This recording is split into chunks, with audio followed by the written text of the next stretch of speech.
Come. Found over 1,700 times in the Word of God where this word is used, come, and that's not coming, the rest of the comes, but that's just come on. Preaching my heart out for 45 minutes to an hour on that one word, come. And it was one of our Lord's favorite words. Come unto me, come and drink, come and dine. Jesus said, come, come. And it goes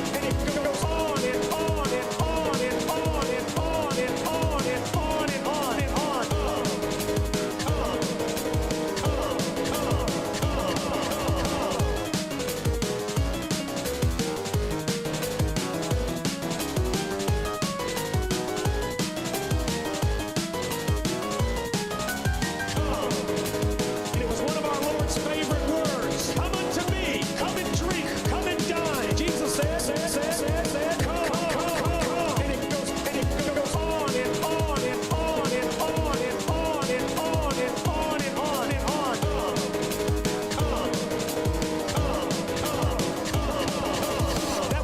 Is universal in its application. Come! What did Jesus say to his disciples? Come! There's no room for discussion, friend. Guess what? Come! Come! It commands obedience. Come!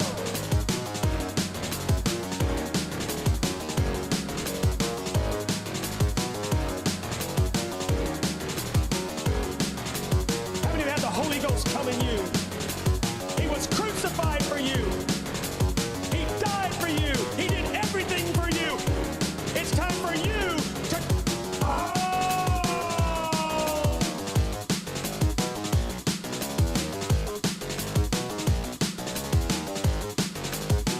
On that one word, come. And it was one of our Lord's favorite words. Come unto me. Come and drink. Come and dine. Jesus said, come, come. And it goes on and on and on and on and on and on and on and on and on.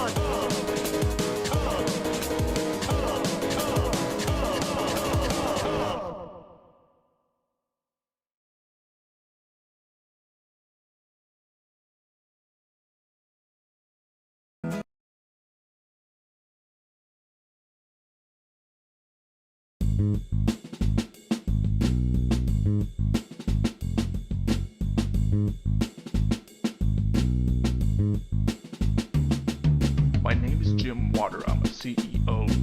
Everything I own is H2O.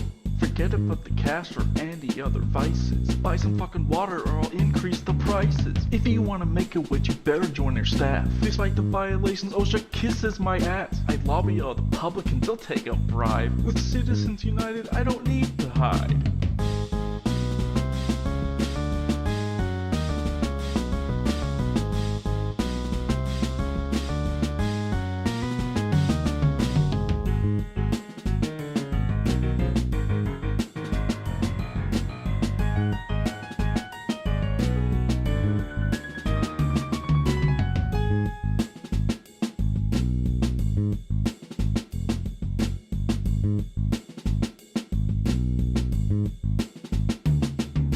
Walk around town with my liquid hat. I'll piss my pants in public and everyone clapped. 6'19" and strong as an ox. Call me Solid Snake cause I'm in your mama's box. I drink several thousand glasses a day. Only reason I'm alive is cause I pray that all of you dehydroids learn a thing or two. Drink my water or death is due.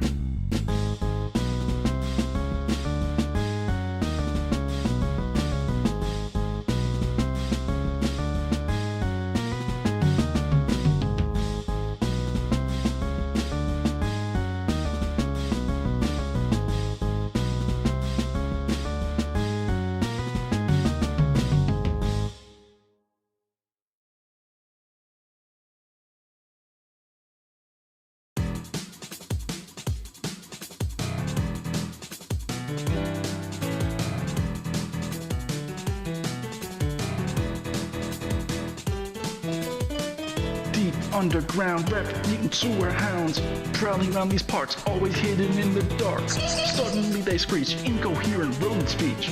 Such a putrid smell permeates a sewer well. One man stands alone, red beret above his dome. Sleeva was his name, fighting crime and rodent game. Be the rat men who live in sewer rat dens. Taking one last breath, it's time we fight off to the death.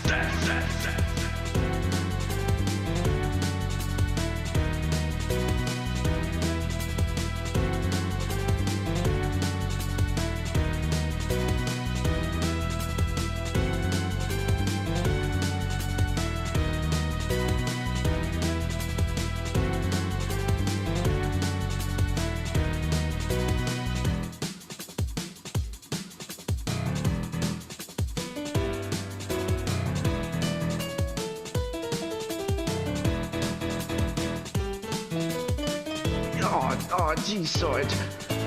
You're telling me that I needed to go after this rat, and I needed to, like, bait him or something. So, I gave him a whole wheel of cheese, Sarge. It cost like $2,000, and I used your credit card, Sarge. I'm sorry. I thought it was gonna be a good investment, but oh, jeez, I'm gonna get it now. Oh.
Riverbo Jack is coming to town.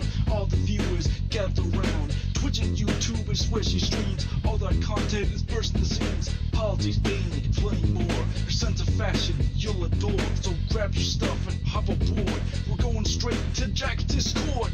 Riverbo Jack, Riverbo Jack, Riverbo Jack, Riverbo Jack, Riverbo Jack, Riverbo Jack, Riverbo Jack, Riverbo Jack. That's what I'm talking about. First time singing the songs from Riverbo Jack. Shout out. I don't know what I'm doing really, but I got passion. And that's what it's about. It's all about passion.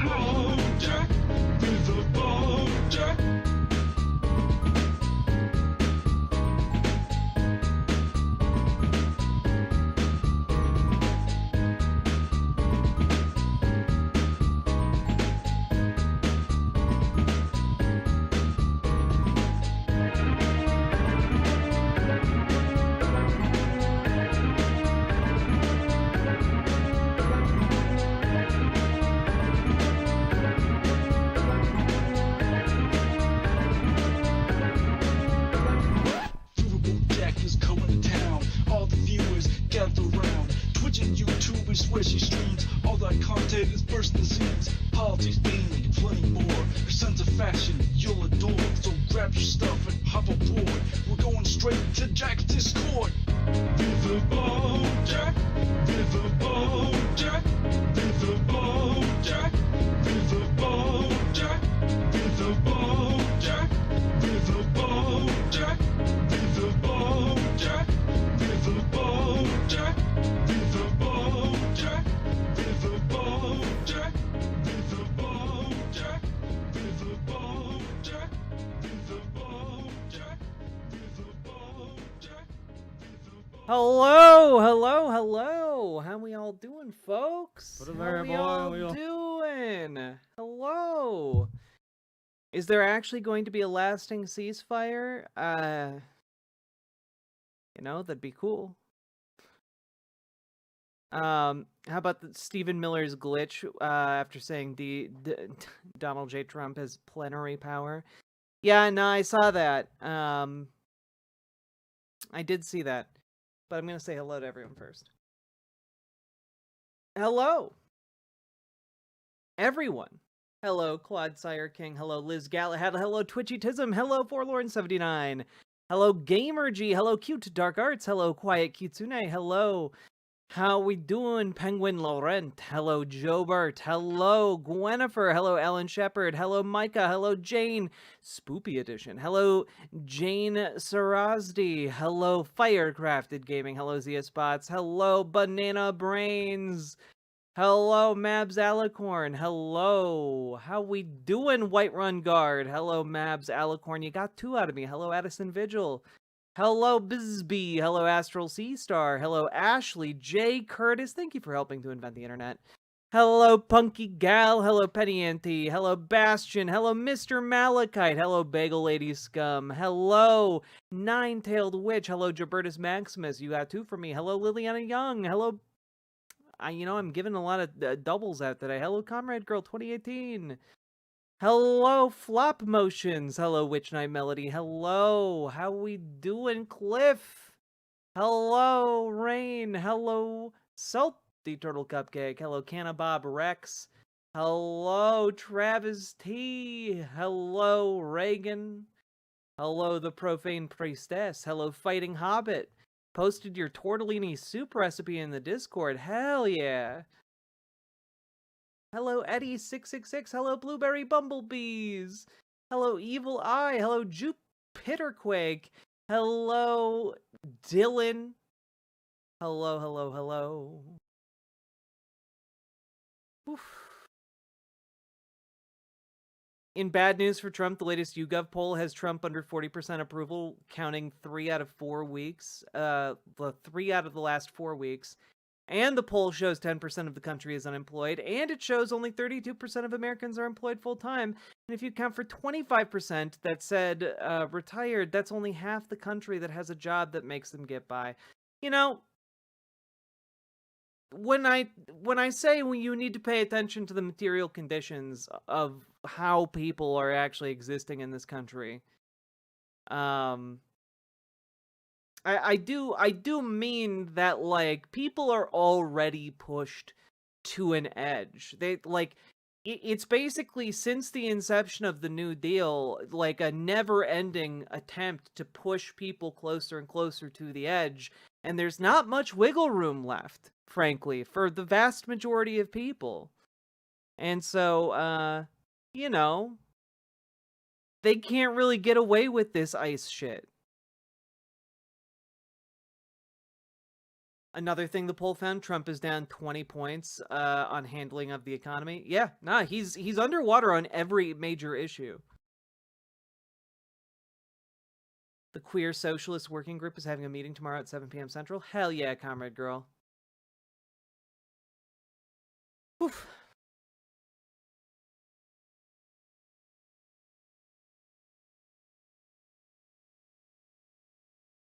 We have so much to talk about today, folks. And I'm trying to think of how to handle today's content load. We've got a lot to talk about before we get into some of the other things to talk about. But I think I want to give you guys some agency. I think that's where I want to take this.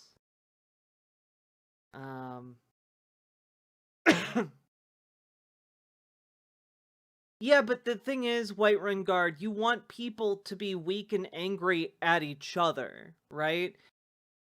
What the administration is currently doing is being, trying to make everyone weak and angry, for sure. But everyone's angry at the government.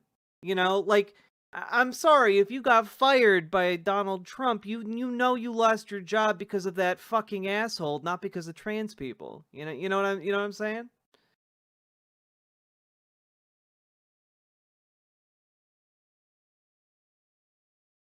Votes? No votes. What about the cruel mistress of random chance? Cruel mistress of random chance. And I will lower this.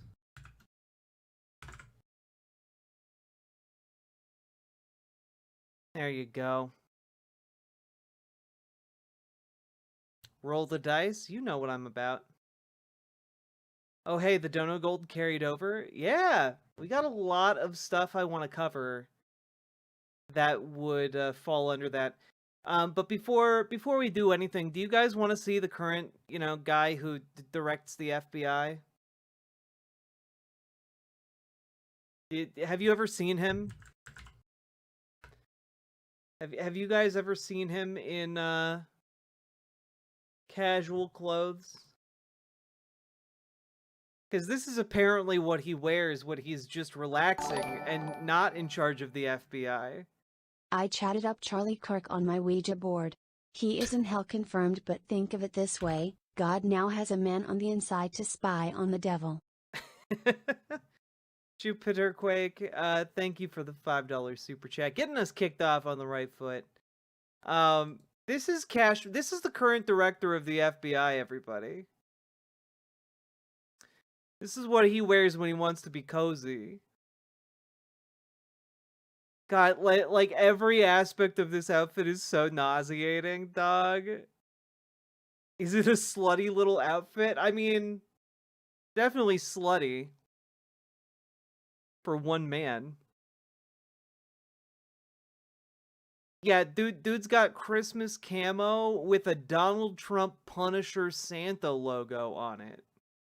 Like, how many levels of niche do you have to be? I'm pretty sure I'm not a comic book nerd, but I'm pretty sure the Punisher has at least one issue where he kills the director of the FBI. Like, the lack of literacy going on with these people is astonishing.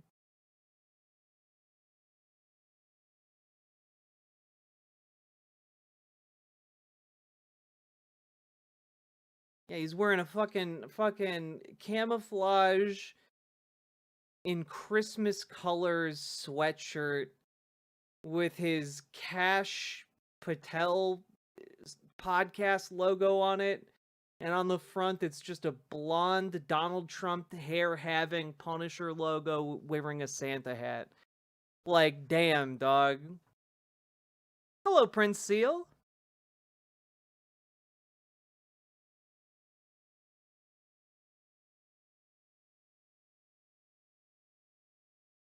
Oh, God. I feel embarrassed for him, you know? I feel embarrassed for him.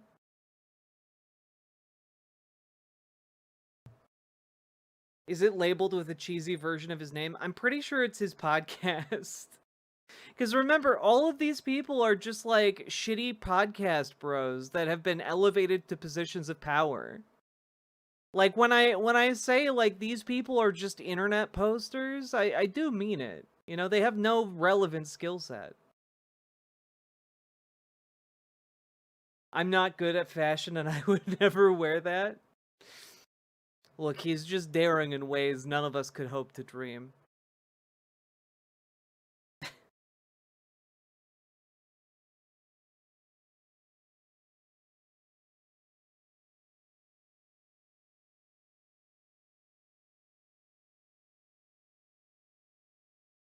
Do you think all the cheap BS is intentionally designed to visually make the positions they have look less serious? No, I just, they are deeply unserious people.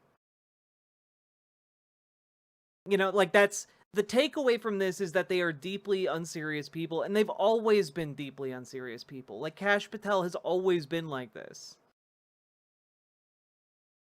They are like a fucking disgrace to this country every day that they are in office, you know, frankly.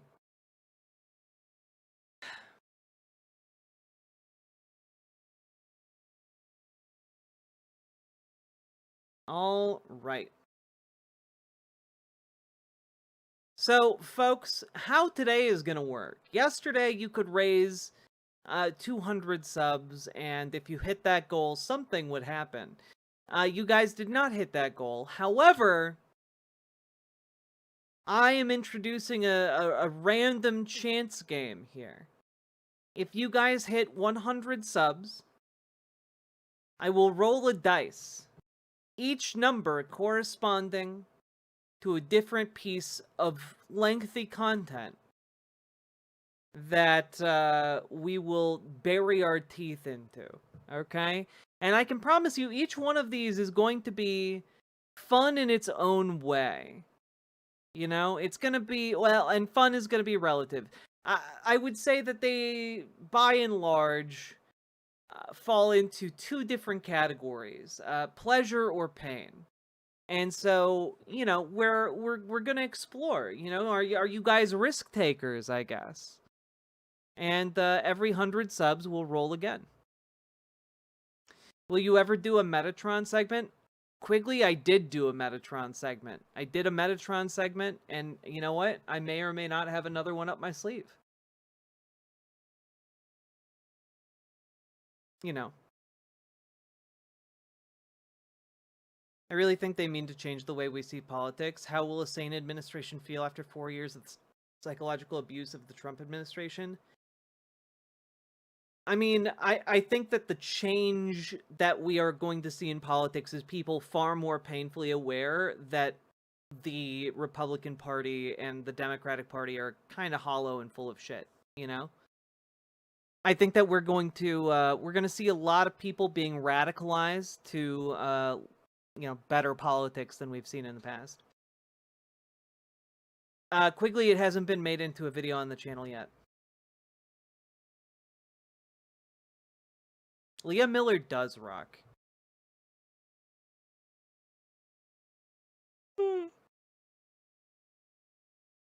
I collect magic cards. Of course, I'm a risk taker. Welcome, Raiders. Welcome, welcome, welcome.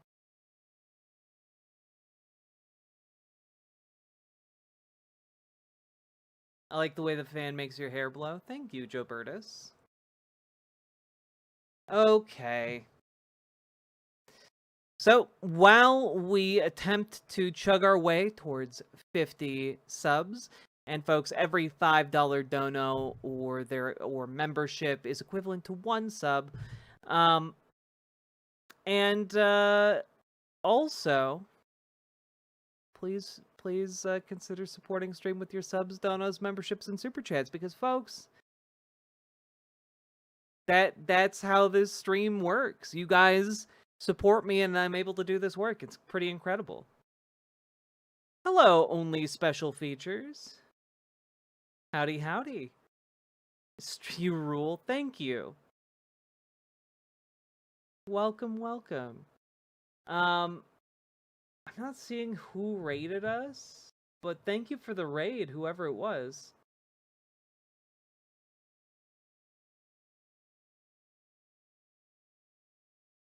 Had a weird update on Twitch just now? Ah. All right. You guys ready to jump into content?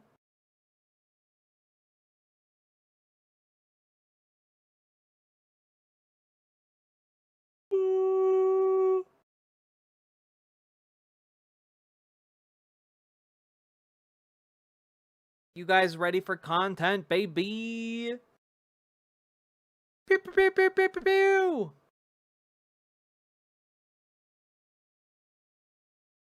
All right. Here we go, folks.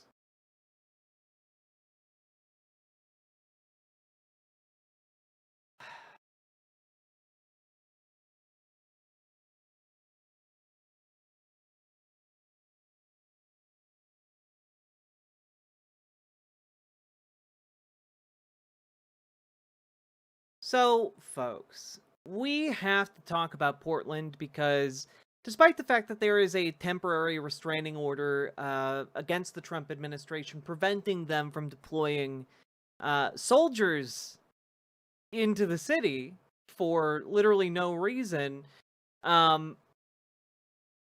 it is still the focus of a lot of conservative ire, shall we say.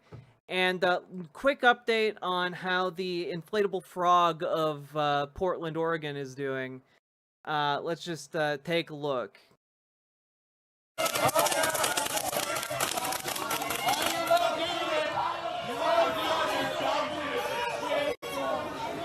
He simply absorbed them and they made him stronger.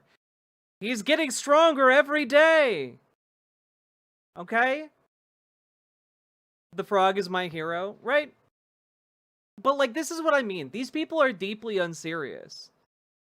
Right? Like, they have, like, do you see these people? Do you see, like, these ICE agents?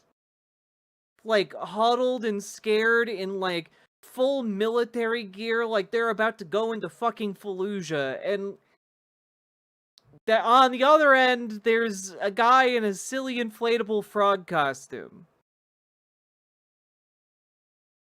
Like, not only is this great protesting because damn, what a badass, right? But it's also great protesting because the optics fly in the face of everything that the Trump administration is trying to say is happening here. Right? Like, one, it makes them look pathetically weak.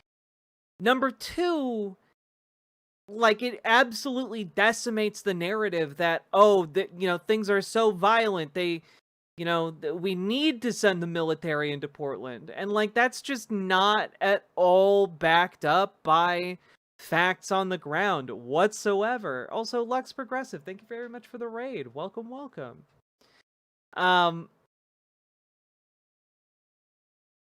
Honestly, just a 10 out of 10 experience, and I do recommend. I think this is actually a pretty brilliant protest strategy. If you're kind of gearing up to do more local protests or attend your No Kings rally on October 18th, which you all should be, I gotta say, it's a lot harder to make an argument that your enemy is, like, rattling the gates just a hair's breadth away from slaying you all where you stand, when the enemies at the gates are these guys.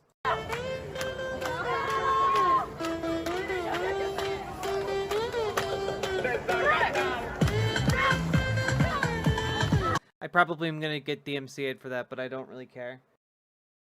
Just, this is, it's pretty hard when you see a protest movement with several inflatable cartoon characters just getting jiggy with it, Yeah, grab a silly costume. It undermines their efforts to paint the protests as violent, It really, really does. And gotta throw this out there, right? Like, the protests in Portland have been so successful. Like, just so insanely successful. And the commitment to nonviolence has remained so firm that genuinely, after, like, the federal judge blocked troops from being deployed into Portland, like, the Oregon GOP and other conservative organizations had to start essentially stealing protest images from other countries, which sounds insane, but, like, actually it happened. Republicans have been posting fake protest images of the Portland protest in order to try and smear it as violent, but they're using pictures of protests from South America. Like, if you scroll down here, you have the Oregon GOP. Today, POTUS deployed 300 California National Guard troops to Portland after a judge ruled the Oregon National Guard could not be deployed to keep federal facilities and personnel safe. President Trump deploys 300 California National Guard troops to Portland. And, like, wow, look at that picture behind them. It sure looks like Portland's in a lot of danger, right? Except that on closer inspection, however, it turned out that the image was not a photograph of a real event in Portland, but instead a fabrication created by combining two photographs of scenes that unfolded in South America nearly a decade apart. The image of the police officers from a photo of South American riot police that was uploaded to the Getty Images archive in 2008. You can see in the image that the shields are marked Policia. Similarly, the other photograph is from is from the archive site Pexels, and it's from Brazil. Anonymous people standing on street among smoke during protests at night from 2017. Like, they literally can't even be bothered to even try to find a picture that paints them in a good and justifiable light.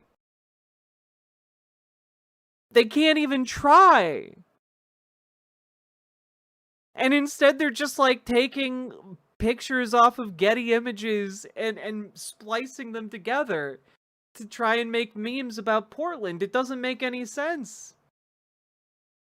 But this is where we're at, you know, like, because there is such a lack of useful events happening on the ground in places like Portland and Chicago, they're having to try and create them either by, you know, lazily taking images of other protests or by trying to instigate violence.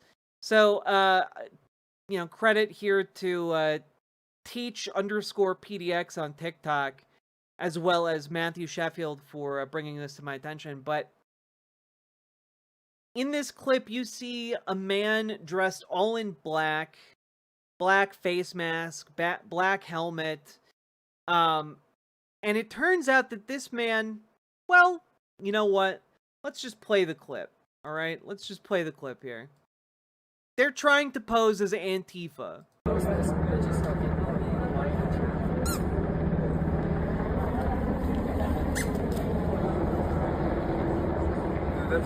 Well, how? She started shit. I was minding my own fucking business. I was minding my own fucking business, and then you. And I don't know who she is. Oh yeah. One of those people turns out to be Joey Gibson, a neo-Nazi that founded a group called Patriot Prayer. They're dressing up as Antifa super soldiers, I guess, and trying to instigate violence in the local community. But she was recording people's faces. Man, who are you, man? Yeah, you just called out by one of who are you by chance? He's not down here. You've been trolling the shit out of him for years. Want it? Okay, great. Thank Man, who you. are you? That's crazy. It's, first of all, can we just stop on like the fact that this lady bothered to dress all in black and like have multiple layers of disguises to try and conceal her identity as a right-wing provocateur, and then when a camera is put in her face, she can't help but just like smile for the camera. That's crazy. These people are fucking nuts. Okay, great. Thank Man, you. who are You you? made it really easy. Hey, man. God.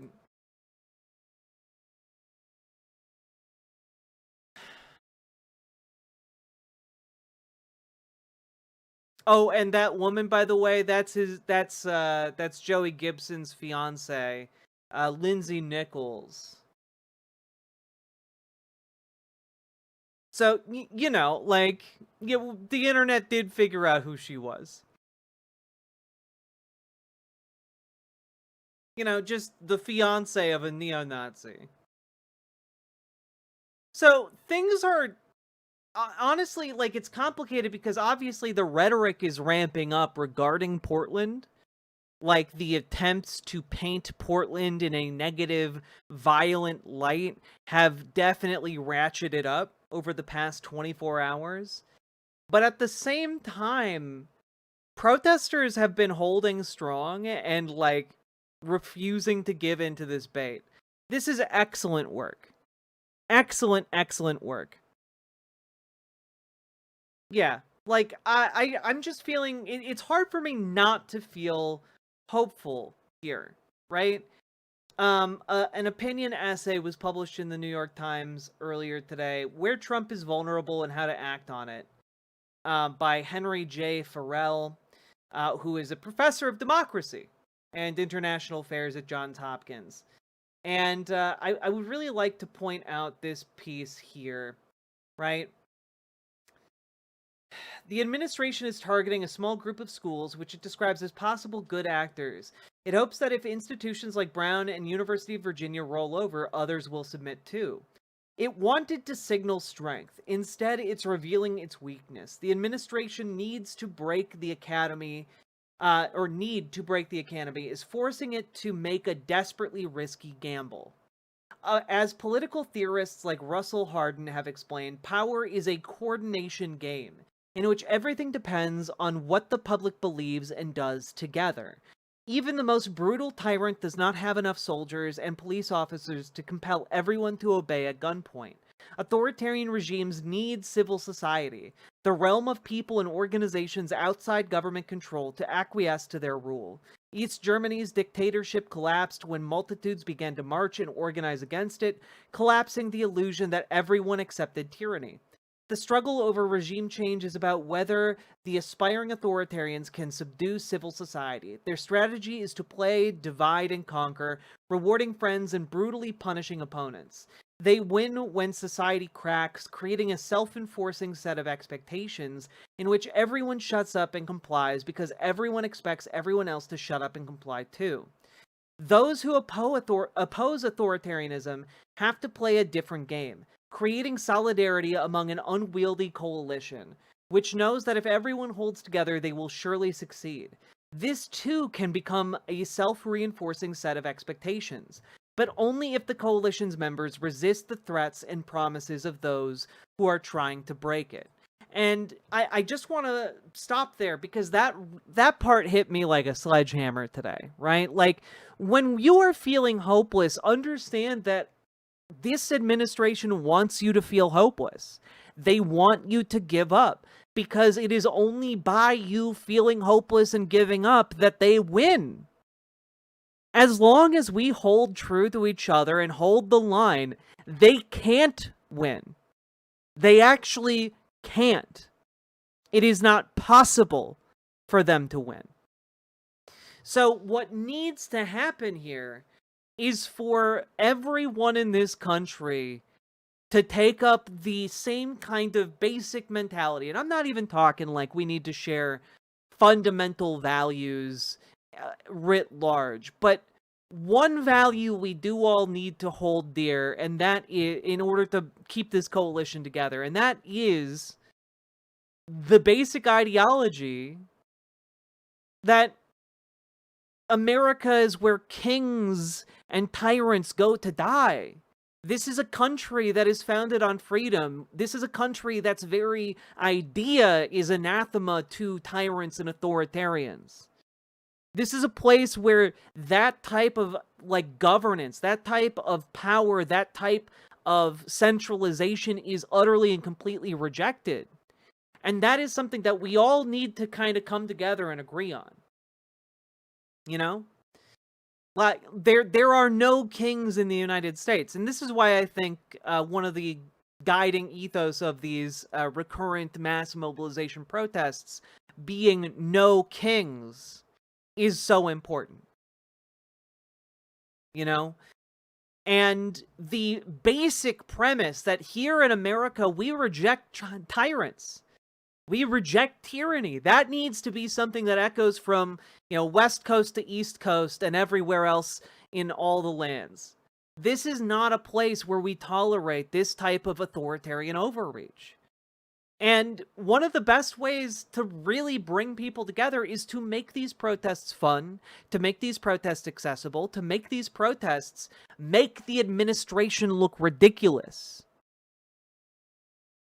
And I think that is something that a lot of people have been successfully able to tap into, especially in Portland, especially in Chicago right now. Because bravery doesn't always look like, picking up the weapons of war and marching off to bravely die in a foxhole. That's not the only way bravery can look. Sometimes bravery is standing in front of an elderly person at a protest so that you get pepperballed and they don't. Sometimes bravery is, being willing to stand out in a protest by wearing a silly costume in order to lighten the mood. Sometimes bravery takes on many different forms, and everywhere that freedom rings, so too does bravery. And I just want to really emphasize here that we are all capable of being brave and we are all capable of doing hard things. Regardless of your station, regardless of your class, regardless of, any other external circumstances, you are all capable of being brave and doing hard things. And you are all, every one of you, down to the last man, woman, NB, etc., capable of saying, fuck you, make me, to this administration. And that energy is what will win the day. Because they do not have enough people to make you. They do not have enough money pumped into ICE, even as one of the largest, amounts of money to fund a a militarized force on Earth. They do not have enough resources to police every single one of us. When you say, fuck you, make me, or fuck you, make us, they can't, and they know that. It is a fundamental limitation of their authoritarian overreach.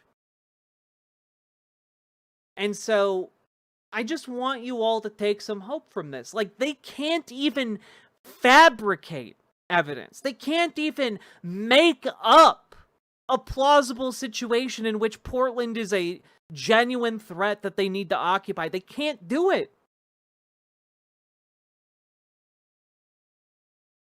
And I just want to point out, like, the gulf between what they want to do and what they can do is only going to get bigger from here, because we are already slowing down and or stopping them. They can try and intensify, they can try and escalate, but at the end of the day, when you look at Chicago, when you look at Portland, they are not able to clamp down on even just these two cities. Hell, even Washington, D.C. Washington, D.C., they deployed the National Guard, and the National Guard had so little to do because so little was going on. They wound up doing landscaping and picking up trash.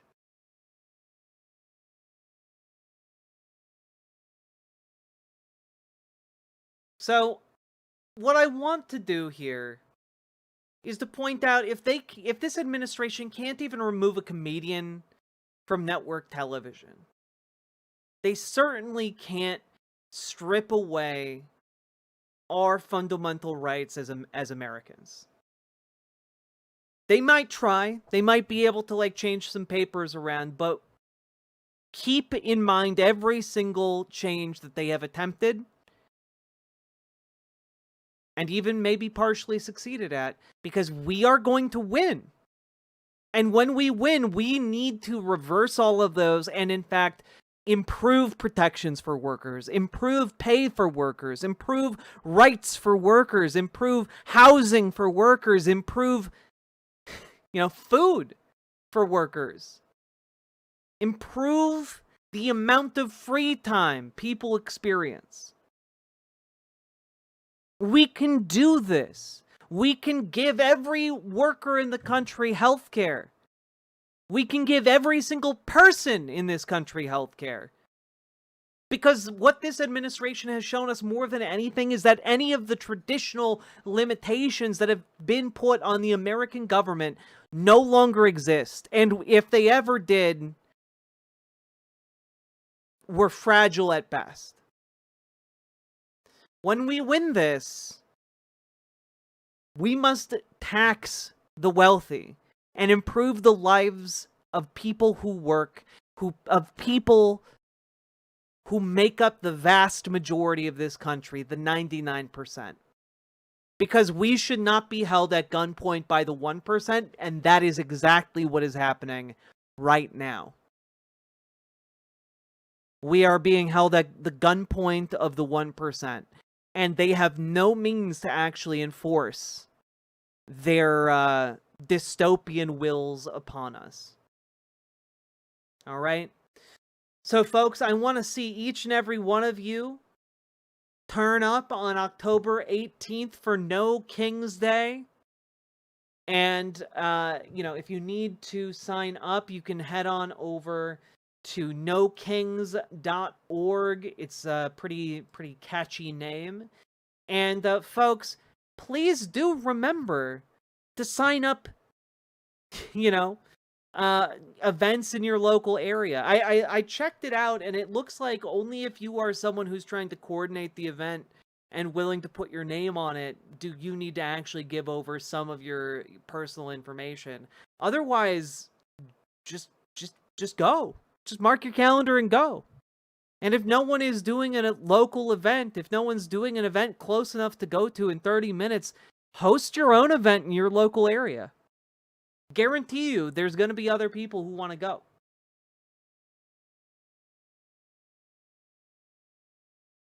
Here is the link in chat.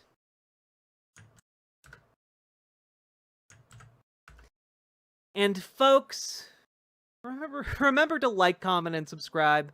I'm always bad at asking for that at the beginning of the segment, but I'm going to try and get better. That being said, like, comment, and subscribe. Do the thing. Support the stream. Drop those subs, donos, memberships, and super chats, because this show is ultimately brought to you by viewers like you. I could not do it without you fine folks. And, with that being said, let's move on. Yeah, hit the bell as well, I guess.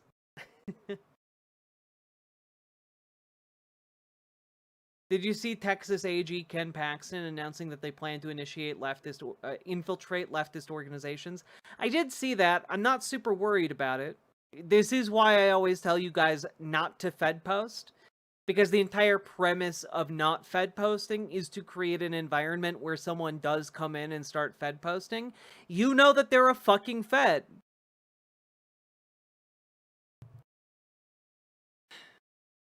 Yeah, Riverbo Jack is made possible by landlubbers like you. Thank you.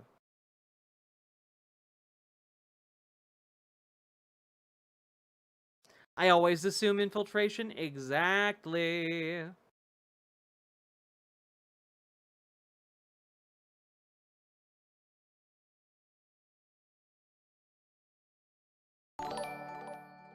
PC Schwarz! We must look to the example of Courage the Cowardly Dog. He is afraid of everything, but when the chips are down he finds the resolve to protect the people he cares about.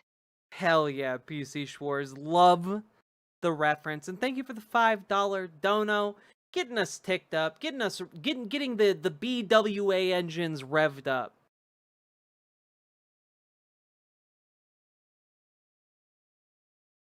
Jack, is the stream an adventure down the river like Tom Sawyer? Not like Tom Sawyer. There's a lot of the N-word in Tom Sawyer.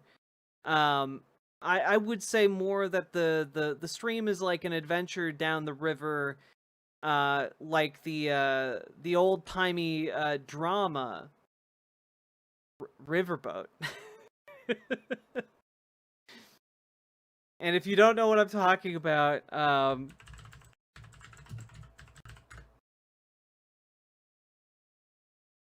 I used to play this at the start of some of my streams.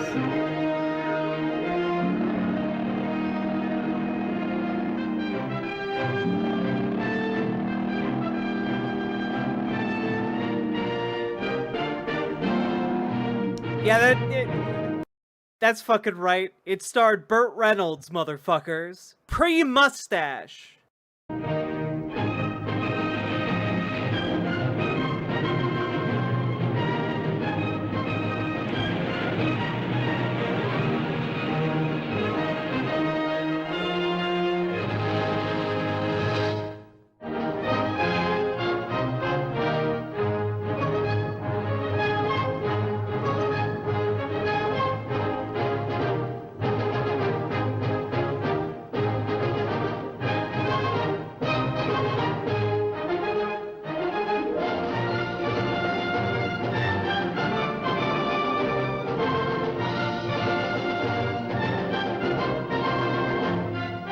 That's right. There is a man who worked on this named Dick Weasel. So, you know. Tired of protesting alone? Hot MILFs want to protest with you all day long.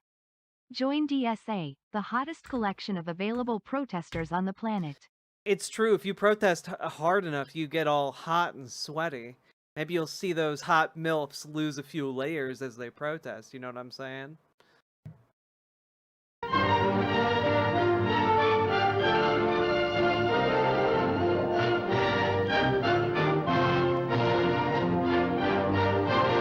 Paladin, thank you for the $10 dono!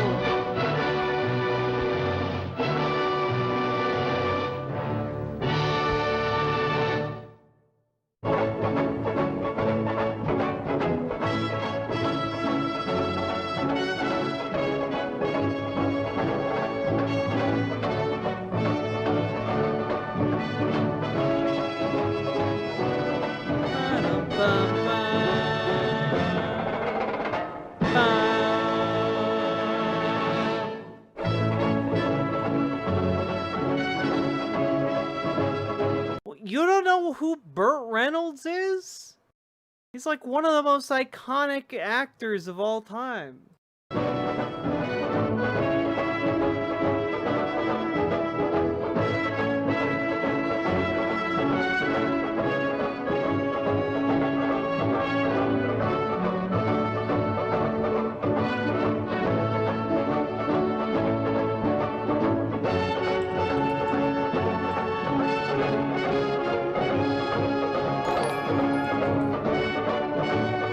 I have to refollow to resub because Twitch randomly unfollows you.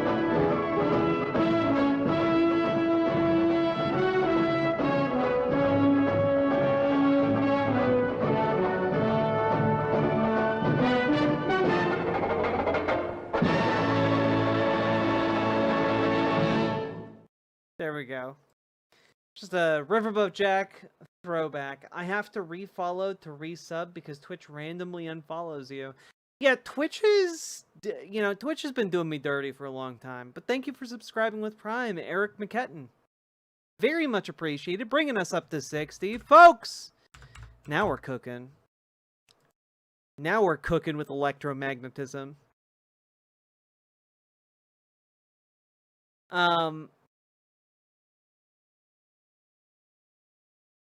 Also, Crochet Whimsy, maybe I was thinking of the N-word usage in Adventures of Huckleberry Finn, because it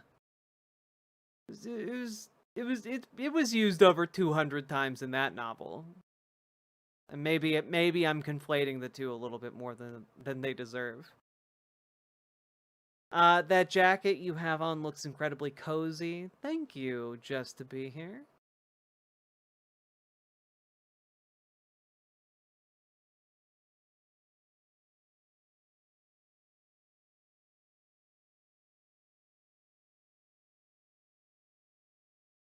Hi, Johnny Ramo.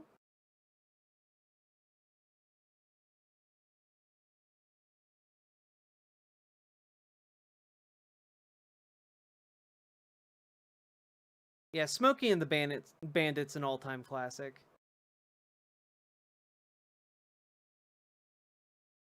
Whew. All right, folks.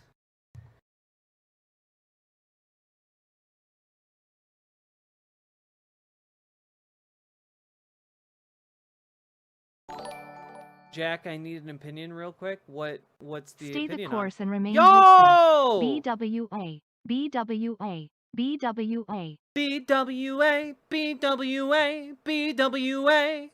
Ashley, thank you for the 10 gifted tier 1 subs. And for helping to invent the internet. I very much appreciate that. Thank you so fucking much, putting all the other subs to shame. My god. Adam Friedland had Michael Knowles on and actually had him watch the Martin Sempa. They eat the po'o. Po'o, text-to-speech. You know poo-poo. Sake Tanuki, thank you for the 5 tier 1 subs. Creamy Hamster 85, thank you for the 5 tier 1 subs. Very much appreciated, you two. Bringing us up to 80 collectively. Goddamn, thank you so much.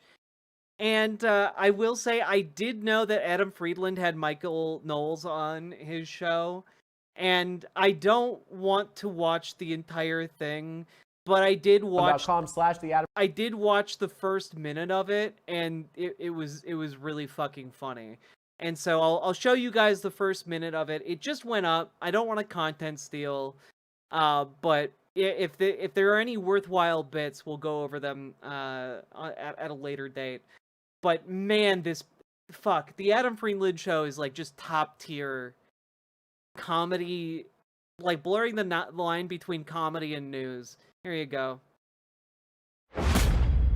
A lot of your thing is you just debate gay people. I mean, I did one recently. It is Knowles versus transgenderism. Knowles versus protesters. That's got 2.4 million. Oh, well, people will come Story up of in my detransitioning, 1.4 million. I was gay, she was trans, 1.1 million. No longer gay. No longer gay. Not dating trans is bigoted. So you argue with gay people. No, all the time. I don't. They argue. Job? They argue with me. You could have gone to finance. Why do you went to Yale? Why do you just like oh god, it's so fucking good. It's so fucking good. I'm sure I'm going to regret this. I have no idea what the reward is, but what is life but regret? No, Salmon Moose, it might be something good. You don't know. That's the thing. That's the wonderful thing. Good things are possible and bad things are possible. We'll find out. Salmon Moose, thank you for the 10 gifted tier 1 subs. Very much appreciated. And, God. But yeah, like the entire premise of just like, so for a living you argue with gay people. He's like, no, but he's like, yeah, no, like, just lists off a bunch of the different names of his videos with the most views. And like, Michael Knowles clearly starts getting embarrassed because he wasn't prepared for that line of attack. And just like Adam ending with like, you went to Yale. You could have been anything. Like, what a gut punch for a man who, like, you guys have to understand, these conservative propagandists have basically failed their way through life. And, you know, none of their dreams panned out. Their like backup option that they lucked into was doing this stuff for like the Daily Wire or PragerU, you know, like Michael Knowles has an acting reel and it's just terrible. Just atrocious. And, you know, I am really looking forward to watching that whole Adam Friedland interview. It's going to be so good.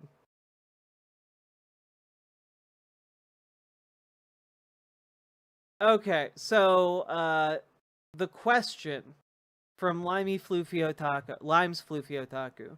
I get a bad vibe from this video someone sent me. The video is about an Oxford presenting this dude Yusuf. Is it Bassem Yusuf? Talking about Palestine. I barely watched it because of the bad vibes the person in the video gave me. If it's Bassem Yusuf, like, you need to check your heart, because like that man is a treasure. That man is a comedian who grew up under an authoritarian military regime in Egypt that routinely wanted to haul him in for questioning and arrest him.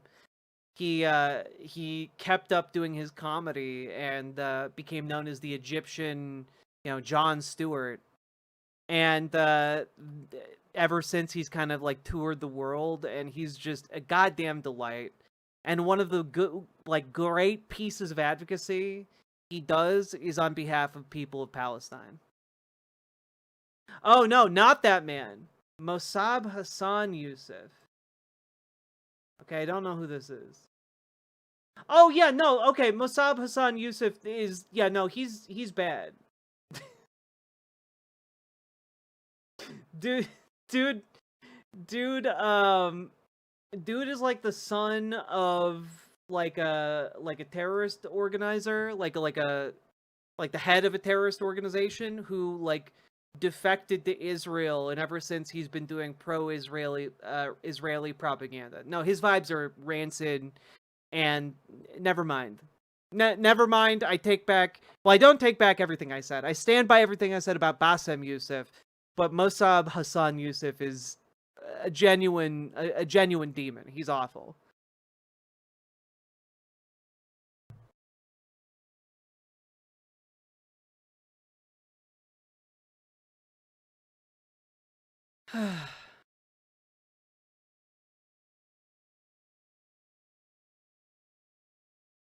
So in that respect, Limes, Floofy Otaku, your instinct did not lead you astray.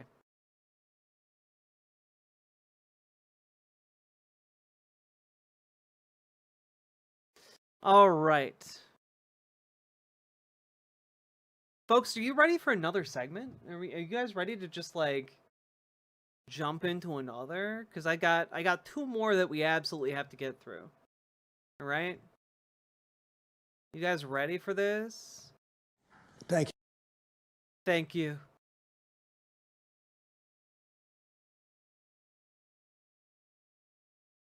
All right, here we go. Oof.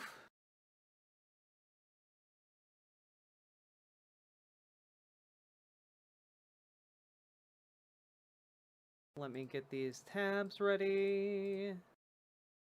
Cool. Is it a fun one? I mean, we're talking about the military occupation of Chicago, so, you know. Let's go. Let's go. So, folks, we have to talk about the fact that there is currently an ongoing military occupation of Chicago now. And, obviously, that's bad, despite the fact that there are going to be some people in this country who argue, no, it's good. It's necessary. You need troops in Chicago. Okay? Like, why? Like, how else are the people of Chicago going to be safe? They're all suffering. They're all suffering under a 10-year low in crime. You know, the people of Chicago are so used to crime that they need it. They need it to survive, and crime rates have plummeted 40% in the last 10 years. And they're suffering the withdrawals of crime. So they need these armed roving gangs, you know, in order to like bring a little bit of spring in their step. Otherwise, they're going to die. They're going to die from the withdrawal of crime.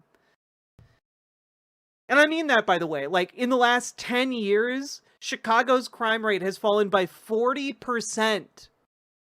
40%! It's 40% safer to walk the streets of Chicago now than it was a decade ago. And a decade ago, you know, I might need to check my math on this one, but a decade ago, I don't recall anyone needing to send troops to Chicago, actually.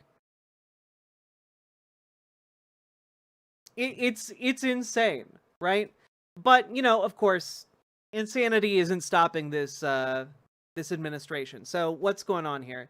Well, you've got U.S. Northern Command here tweeting out, because again, everything now that is happening is like being tweeted out first. Like the comms chain of command is just Twitter. Just go, oh yeah, you got something to announce? Just go on Twitter. You know, like, it's awful. It's just so awful.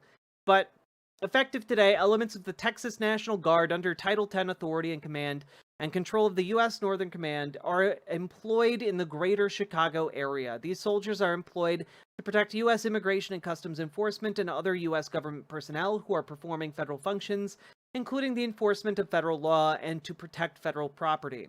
For the latest information on our federal protection mission, please see the link below. Just the fucking gall of these people. No, look, we might be invading your city, but we're really protecting it, okay? We're really protecting it. And of course, this has proven to be so incredibly popular that thousands of Chicagoans have taken to the streets to voice their support of being militarily occupied. Let's take a look. It's Michigan Avenue. I'm walking through downtown Chicago right now. There are hundreds, if not thousands of people out here, and they're not happy about what's happening on the streets of Chicago. Armed federal law enforcement Not just those National Guard troops from Texas, but the Border Patrol, ICE, other federal agencies on the streets of Chicago taking people indiscriminately off the streets, not because they're the worst of the worst. Oh, I think I must have misspoken there. Yeah, it turns out people in Chicago are not in fact happy about being occupied by a bunch of out-of-state individuals who are looking to power trip on them and harm them bodily and mentally, you know, all-encompassing really, in every conceivable aspect. But because they're living here and they're undocumented, these people are not happy and they're letting Chicago know. Pretty cool. Good job, Chicago. Keep it up. Keep protesting, folks. And of course, Donald Trump, in response to the fact that people are unhappy with the idea of a military occupation of a major American city for no reason under false pretexts, you know, of course, the rational thing for the commander-in-chief to do is to... is to try and fire, or in this case, arrest the mayor and the governor of the state and city, or city and state, respectively.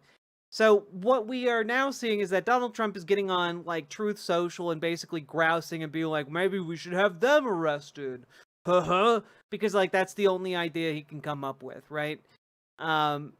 And it's all just such noxious bullshit, you know? And Entrama, thank you for being subscribed for 59 months. That is an incredible number. 10 more months, you'll be at the nicest number, though. Thank you for subscribing over on Twitch. And, you know, we've got some just wacky times here. Here's the current Speaker of the House being asked whether or not the governor of Illinois and the mayor of Chicago should be in prison. Thank you. Do you agree that the mayor of Chicago and the governor of Illinois should be in prison? Should they be in prison? Should the mayor of Chicago and the governor of Illinois be in prison? Just as an FYI, when politicians repeat a question, they are stalling for time. And he just repeated that question twice in order to try and arrive at some semblance of a response. Prison. I'm not the Attorney General. I'm the Speaker of the House, and I'm trying to manage the chaos here. I'm not following the day-to-day on that. I do know that they've resisted the introduction of, or the offering of National Guard troops in Chicago, which is a terribly dangerous city and has been destroyed in the process. It's so dangerous and destroyed by its record low violent crime rates. like, come on. It's dropped 40% since a decade ago. We're talking record lows. But again, I forget. You know, I forgot. I forgot. The people of Chicago, they become addicted to crime. It's like a drug they can't kick. Crime is just second nature to the people of Chicago these days, apparently. And, you know, the lack of crime just has them so sad. And that's why the good-natured government needs to send the military to occupy them with violent thugs. You know? It's... I need to stop joking, because I'm so mad. Like, this is such utter and complete contemptible bullshit. Being destroyed under liberal Democrat governance and their terrible policies. I would just cite for you in response Exhibit A, which is the District of Columbia. All of you were able to walk safely into the Capitol today, and you can park your cars blocks away and walk back to your cars, and you're not in fear of having your purse snatched or your car being jacked or being assaulted. And why is that? Because President Trump had enough of it. He's a strong leader in the Oval Office, and he used the resources that were available to him, the National Guard, to bring order to the chaos. The Democrat mayor of the District of Columbia ultimately said, thank you so much for the reinforcements, and you're all enjoying the spoils of good policy and return to the rule of law. If we could do that in the other major cities in the country where they're having terrible crime crises, that should be seen as a positive, and I think most Americans see it that way. If you're a resident of Chicago or New Orleans or one of these other Democrat-run cities, you've had enough. You're tired of your family being walking in fear and not being able to enjoy their lives. And if President Trump can use the resources and do it in a lawful manner to allow National Guard troops to help bring order and restore the rule of law, that is something that is wildly popular with the American people. So true, King. So true, King. Now, there's only one real problem with this, and that is that we actually know how the deployment of the National Guard has affected crime in the areas in which it's been deployed so far. And the numbers aren't really backing up the Trump administration's position, because you can see from this chunk that basically, oh wait, property crime is actually higher. When ICE and Trump comes to town, you're in danger of being jacked because GRINDR keeps crashing. It's true. It's true. If you're not paying attention because you're too distracted by Grindr. But like, you can see from this graph, like, property crime, July 12th is 55.4, out of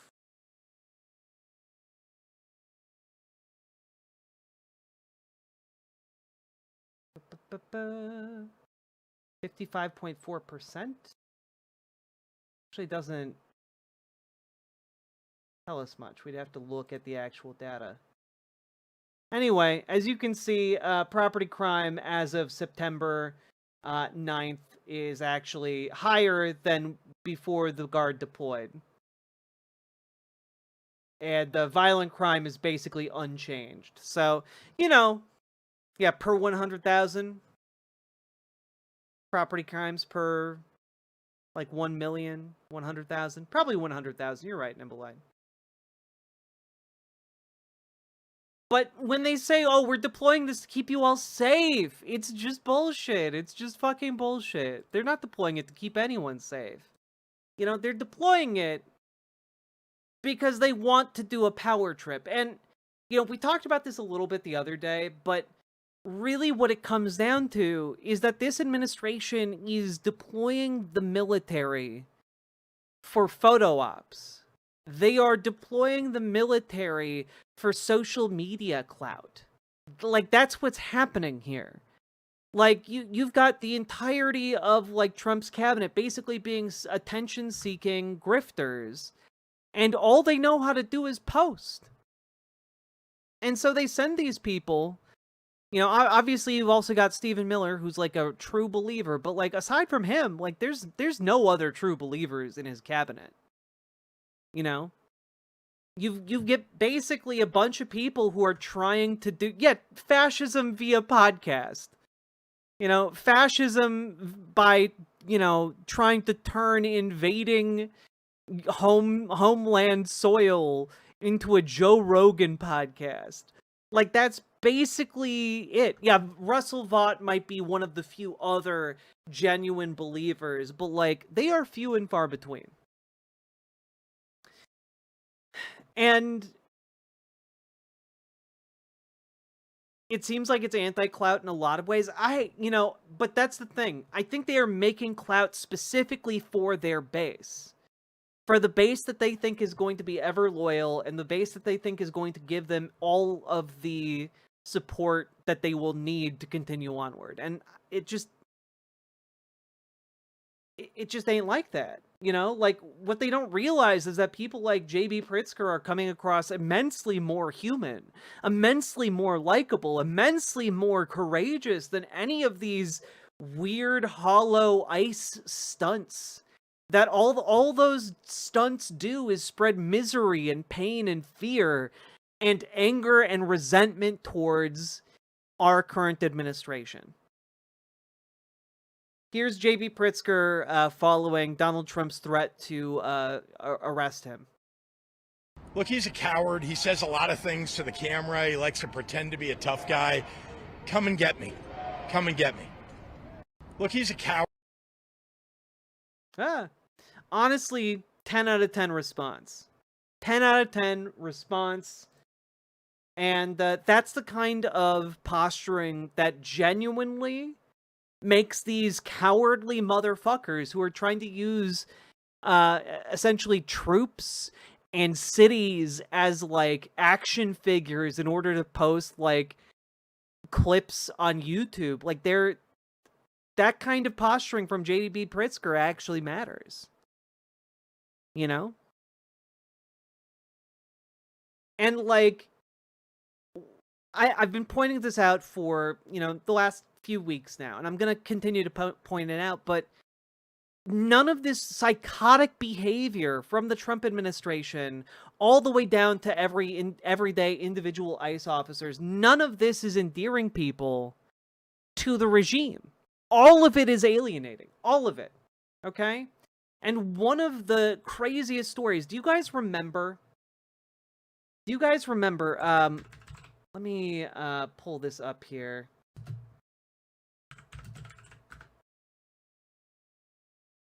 Yeah, here we go. Oh, come on.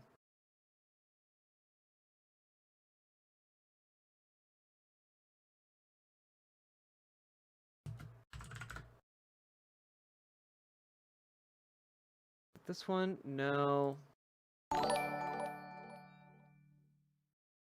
The dedicated base forms their opinions from Fox News and these clips. They don't look into any of it past that. The administration knows this. Indeed, Sylvie. Indeed. Also, Sylvie, thank you for the $5 super chat. Very much appreciated.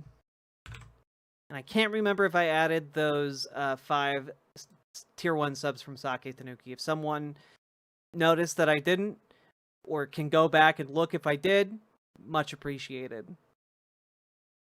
That being said here, folks, do you guys remember when the Department of Homeland Security tried to claim that ICE officers were involved in like a 10-car boxing operation? They were boxed in by activists and weren't being allowed to leave. And then when one of the activists rammed their car, they had to defend themselves because that activist had an automatic weapon and was posing a deadly danger, and that's why they needed to shoot that woman 7 times. Do you guys remember that? It was only a few days ago. You'll be forgiven if it's already left your brain because so much has happened, right? Well, there's actually video of the incident.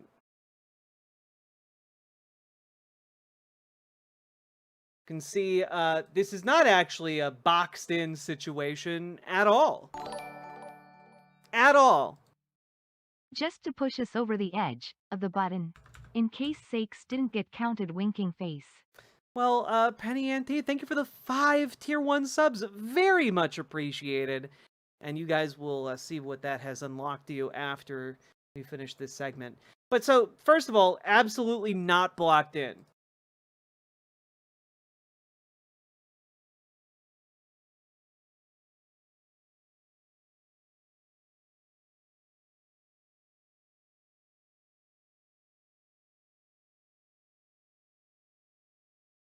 And you'll note, not a 10-car incident.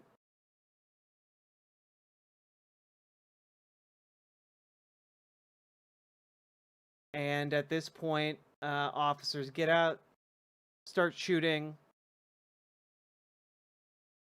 tear gas, etc. It's all fucking mental, you know?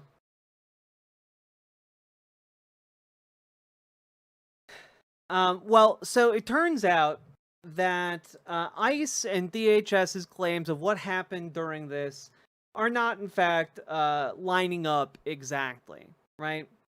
So this woman's name is Marimar Martinez, and she's a 30-year-old.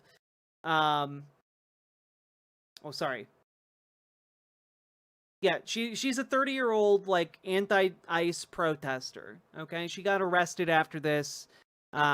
She did survive. She was shot 7 times. She did survive. She was taken to the hospital. She's alive. Okay? But that also means that she's able to bring a lawsuit against ICE, and that's exactly what she has done. Here's a piece from Newsweek talking about this incident just published yesterday. Border Patrol called anti-ICE protester bitch before shooting her. Now, I do want to preface this by saying that the headline isn't wholly accurate. All right? And you'll see why in a minute, but in maybe one of the more infuriating ways. Okay? It's a miracle she's still alive, Martinez's attorney, Christopher Parente, told Newsweek. And Parente says video footage shows a Border Patrol agent saying, quote, "Do something, bitch," before shooting her. So, the story from ICE is that they were under imminent threat and that they were like fleeing. They were fleeing for their lives. They feared for their lives. And guys, I can think of nothing lower on the list than saying, "Do it, bitch." If your life is imminently in danger, frankly, that doesn't make any sense. That doesn't make sense whatsoever. So, you know, I think it might be that these people belong in jail. We'll find out here. But just taking a look at a few of the other details here. The federal prosecutors retreated from their early claims, combined with defense assertions that body camera footage shows it was the agents, not the protester, who initiated the collision, has turned a high-profile immigration enforcement incident into a test of federal accountability. The conflicting accounts come as aggressive operations like Operation Midway Blitz push federal agents deeper into city streets. Right? So, this is crazy. Martinez and co-defendant Anthony Ian Santos Ruiz, 21, face federal felony assault charges, alleging they used their vehicles to obstruct and endanger agents in the Brighton Park neighborhood on October 4th, according to an FBI complaint, right? The federal account is that, you know, obviously the feds were hit by these evil, dastardly protesters. And the earliest claim was that up to 10 cars were involved. And then, you know, the footage came out, and obviously it became clear that the feds were lying about that. The video shows the Nissan at points pulling alongside the Tahoe and veering into an oncoming lane with the GMC close behind. An FBI affidavit sworn by Special Agent Caitlin Malone states that Martinez's Nissan and Ruiz's GMC drove in to instruct the agent's vehicle on both the driver's and passenger's side before agents exited and fired shots when Martinez allegedly drove toward them. Now, one of the interesting facts about this case is that repeatedly, prosecutors continue to try and paint like Martinez as like this aggressive armed assailant, right? So they keep saying like, oh, well, she had an assault rifle in her car, and then it turns out every witness can agree that she never raised a weapon. But then it turns out that assault weapon in her car was actually a handgun in her purse that she never brandished during this encounter. And so it just kind of seems like at every step along the way, they're lying their asses off. Right?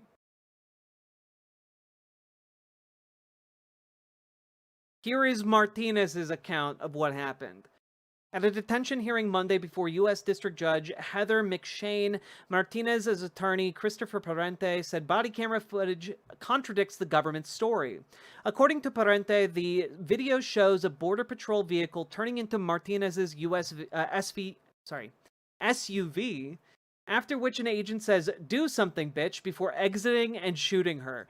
This is, again, what her lawyer says the body camera images show. Like, the video is just bluntly, like, Border Patrol hits her, dares her to do something about it, and then shoots her. This is crazy. She has 7 holes in her from the shooting, Parente told the court, adding that agents took Martinez into custody at the hospital before her wounds were fully treated.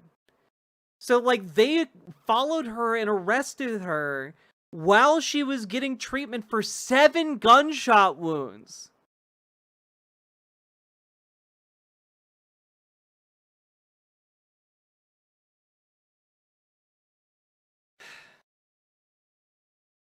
And federal officials have not publicly addressed Parente's account of the footage.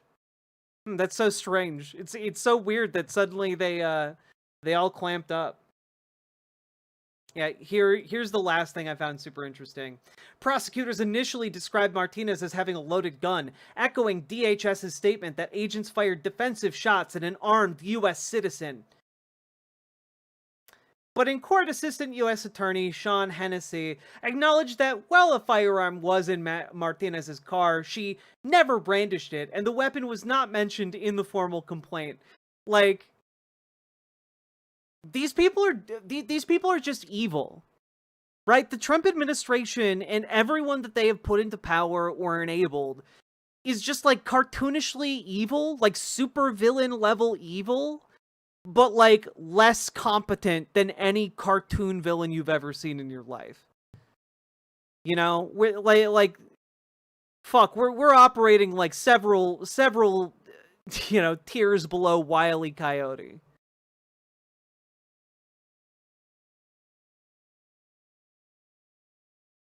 Yeah. And I just want to say, none of this endears people to ICE.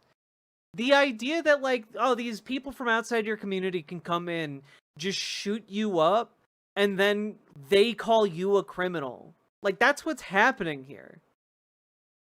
It's fucking nuts.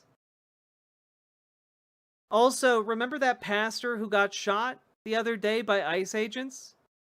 Yeah, he's suing ICE. It's pretty great. Did you know that waffles give you 100% of your daily nutrition as well as heal your soul? Are you willing to give yourself over to the waffly one? God, Sam Roker, thank you for the $10 Canadian. Very much appreciated. She won't win this, regardless of film footage. Courts have always given the benefit of the doubt to feds when in the course of their duties. It never changes. Nah, I don't think she's not gonna win this. I think she's got a rock solid case, actually. Like, let's see. I mean, basically, you have a bunch of witnesses. You have independent video that disprove the Fed's story. I'm sorry. There's just no way that this goes through. I don't believe that. Like, there's literally evidence demonstrating the opposite.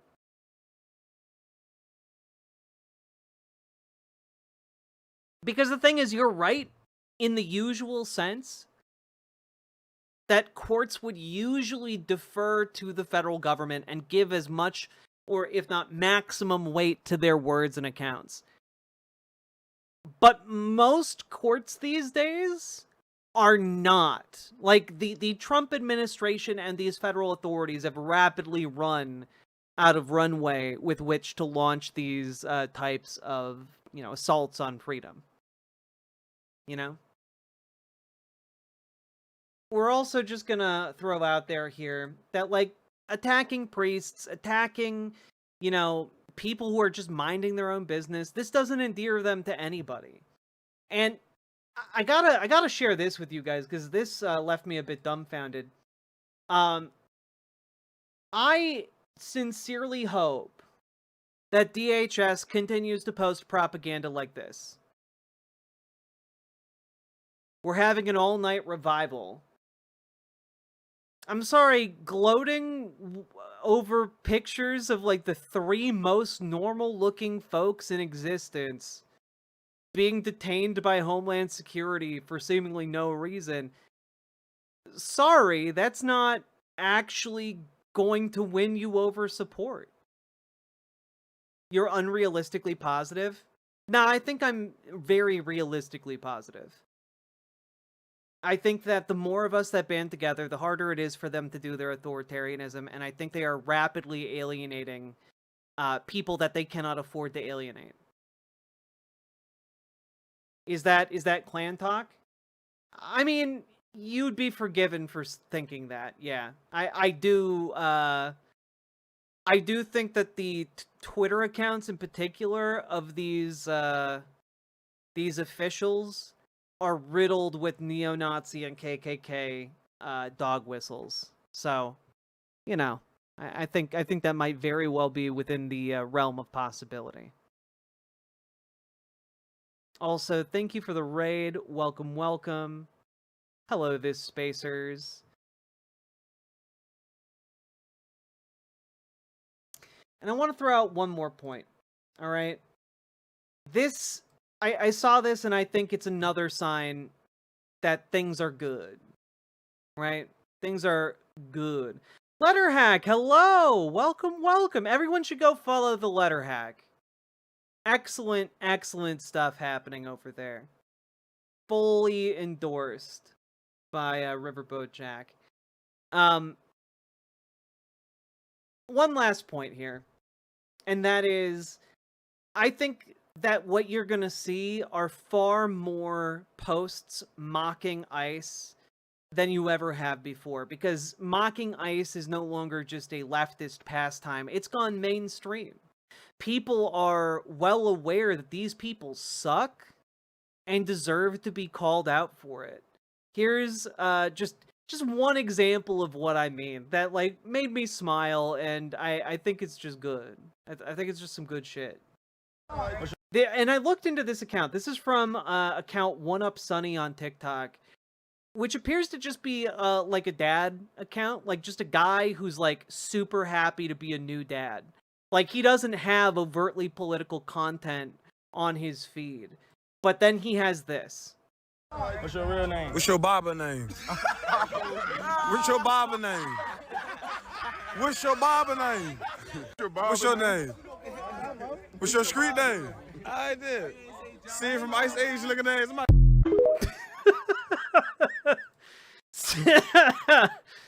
Oh god. Like it's just good shit. It's just really good. And guys, the more people make fun of these clowns, the more that they mock and belittle them, the more they take away from the power of these, masked individuals who are, these masked agencies coming in to abduct people, right? Like, the embarrassment, the social stigma, the social cost. The social cost of this is astronomical, and it's only going to escalate. They are not making more friends from here on out, folks.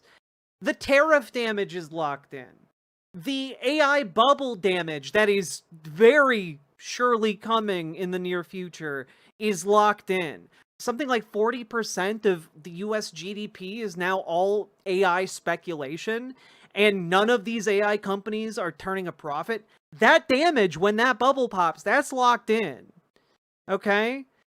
Like, when you look at the damages to our civil rights, to our constitutional liberties, those are going to seep through. And when you look at the damage to healthcare that is going to come down from this $1 trillion cut to Medicaid, what you're gonna see is a lot of people suddenly realizing, oh no. Oh no. So all I'm saying here is that I am optimistic about where the material fundamentals are of this administration and the resistance to it. I think that we are actually in a really good position to win this entire thing. And that doesn't mean that you guys can relax. It doesn't mean that you guys can give up. It doesn't mean that it's not going to be scary, because frankly, it's going to get scarier before it gets better.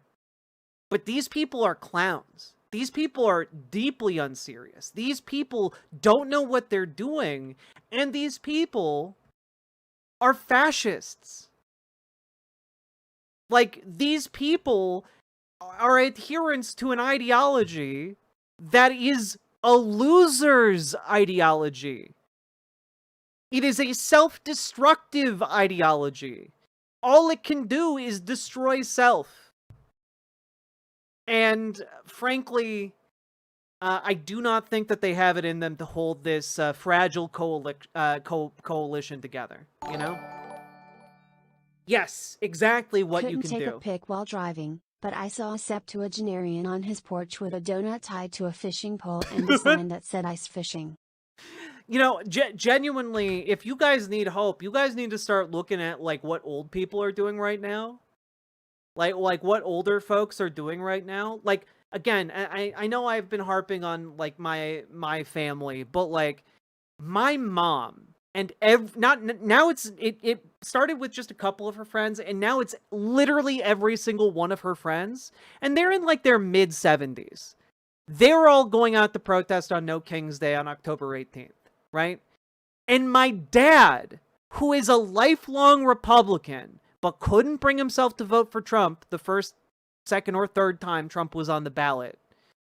My dad, who is a transphobic to the point of, like, not having me in his life. My dad, who's a goddamn creationist, who cannot wrap his head around the idea that, like, human beings are apes, or great apes. My dad, who's a lifelong fundamentalist evangelical Christian, who believes in, like, the second coming is being set up by, like, the state of Israel. He's turning out to protest this administration too. So, like, genuinely, if you hear that and you're not like, whoa, we're in some crazy times. Like, to me, as someone who knows this man, it's like hell itself has frozen over. Okay? Like, that's crazy. Some are okay apes, or mediocre apes. Not all are great apes. Not all, hashtag not all great apes. Sake Tanuki, thank you for the 2 tier 1 subs. God, it's so disheartening.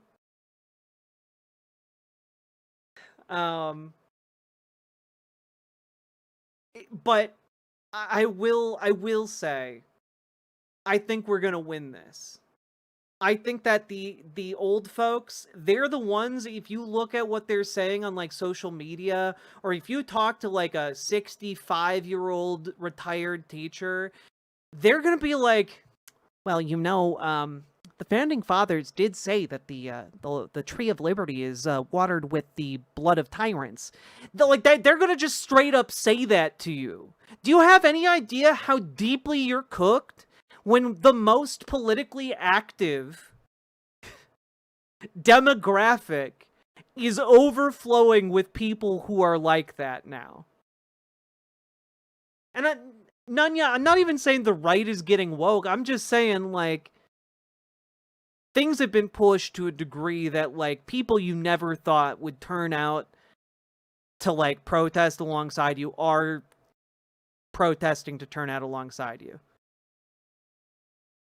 Has your mother been getting through to your dad? Fuck no.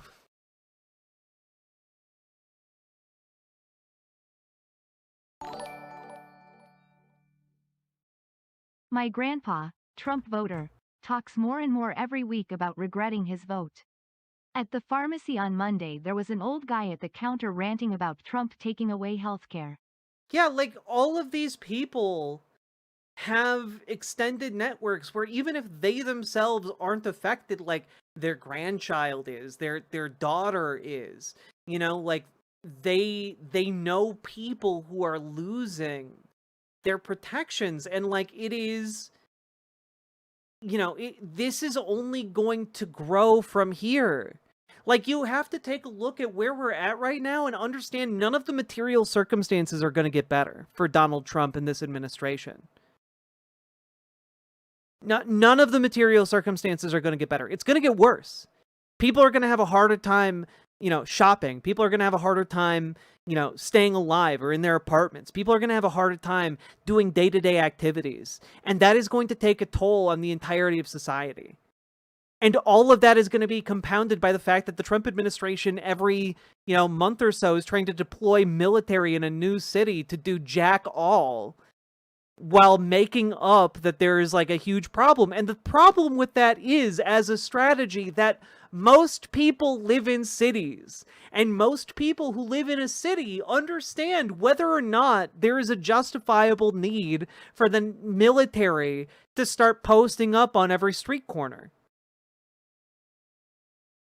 Like, a recent poll came out and found that 10% of Americans are unemployed. Do you have any idea what that means? You just have tens of millions of unemployed people who are free to partake in protests. That's bad for this administration.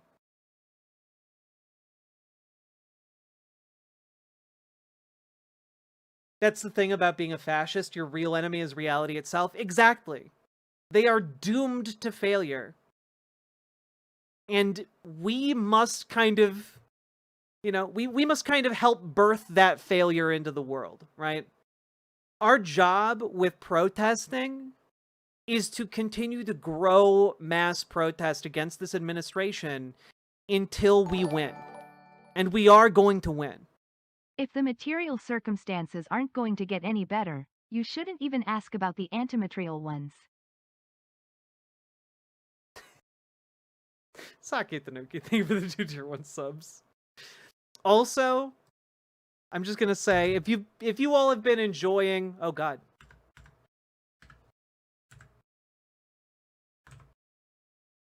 If you all have been enjoying this stream so far, or this segment, understand that we're gonna win. And remember to like, comment, and subscribe. Do the things that help the channel grow. And also, please consider supporting the stream with subs, donos, memberships, super chats, etc. Because you guys all make this stream possible. I could not do it without you fine folks. And, yeah, we are going to win. I just, the vibe of seeing just a random dude with who's not politically brain poisoned, ragging on, ICE officers, that it fills me with hope. At Riverbo Jack, farmers are pissed that Argentina, soybean farmers competition, got a $20 billion payout and decided to throw a concert. Oh god, Andrew S. That entire thing is such a shit show. It's such a shit show.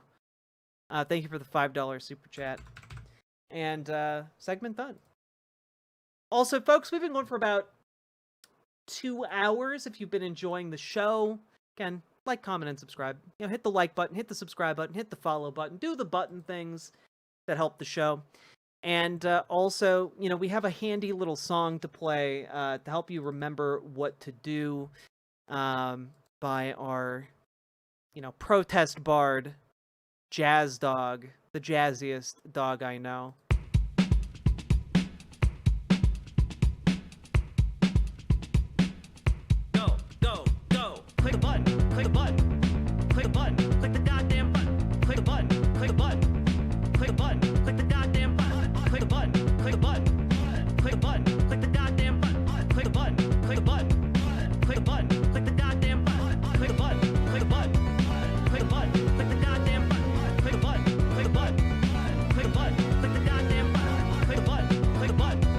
Is that you singing? It was me yelling at chat. But thank you for calling it singing.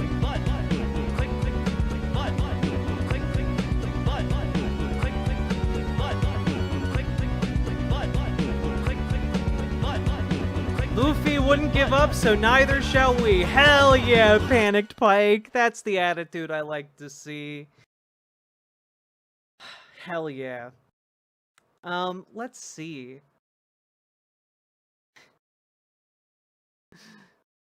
Oh man, you guys have unlocked the wheel. Can I bring up the wheel?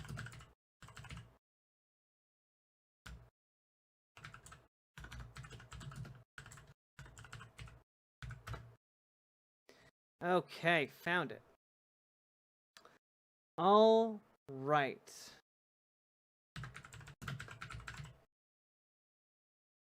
Boo, ba boo. Gotta prep this segment we are about to embark upon. Cynicism and reactionary thinking is the place where fascism grows. It blinds you to the moment. It's the true. utility of critique is to improve. I think there is a certain revolutionary value in optimism. You know, I think that that's just good shit to have down, you know? Okay. Let's see. Got those 3.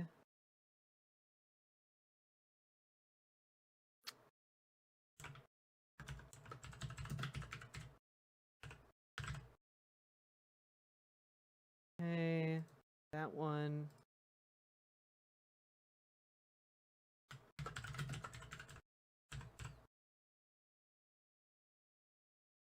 God, I'm nailing it with the naming conventions. Okay. And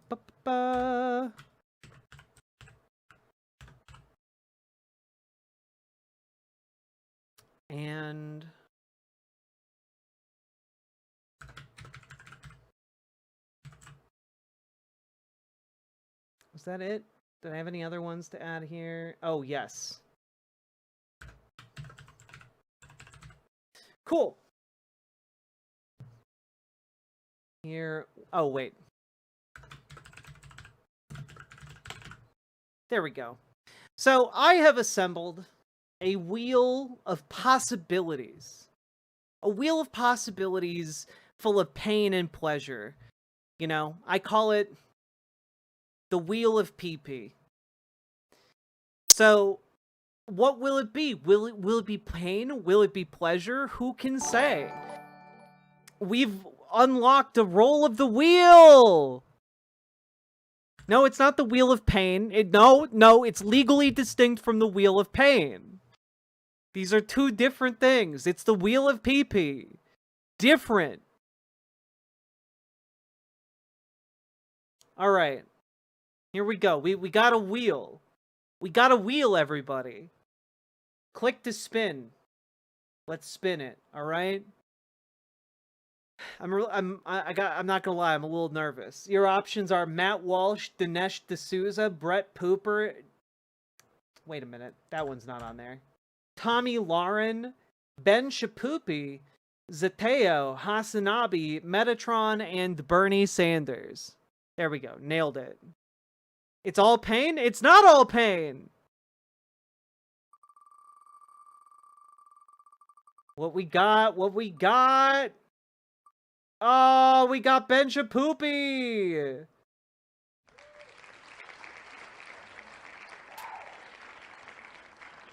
Ben Shapoopy. Wait, Zateo? Zateo, baby!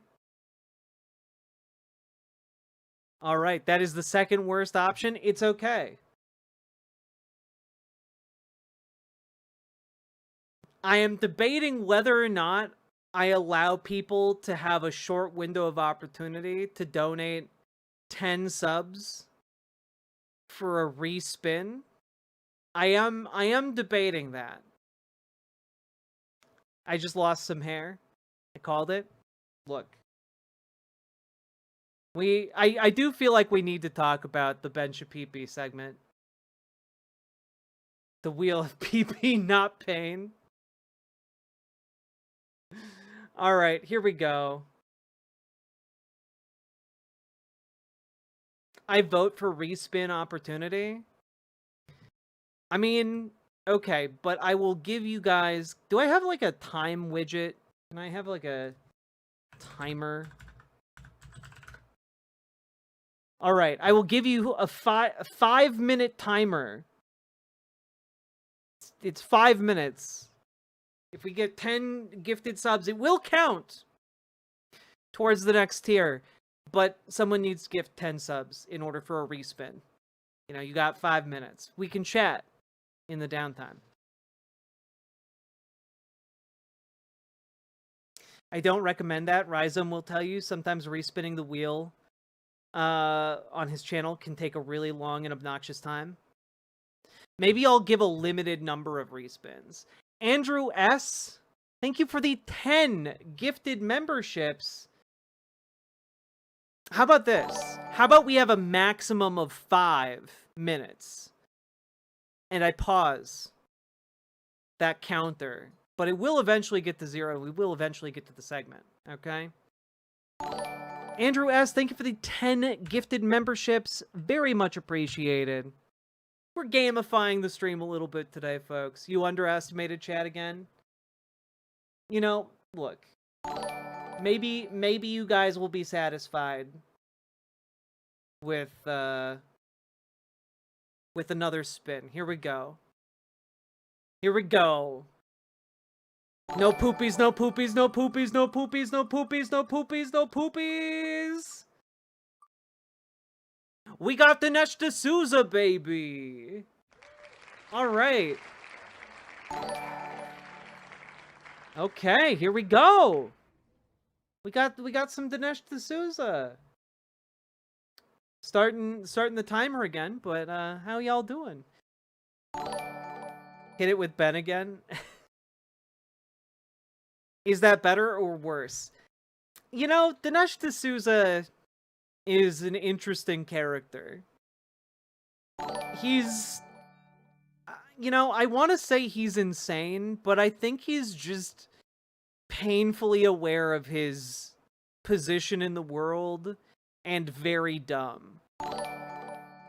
I think his lack of intelligence has been cursed by an awareness of his insufficiency.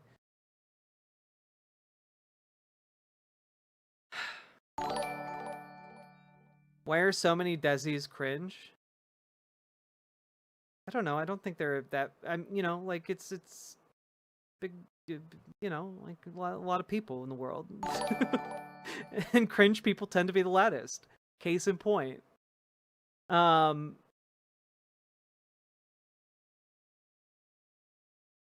the meantime, who did your channel art? Doodleburb. Doodleburb did my channel art, and Cassifel did some of the channel art as well as an online artist named Churls. If you've seen like the little thing of me with shorter hair smiling, it's like a little line drawing. That was Churls.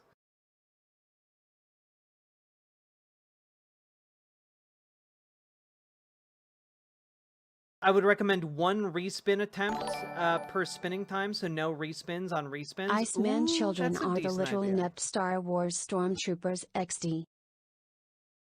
It's true, you know, like... Far too accurate for ice troopers.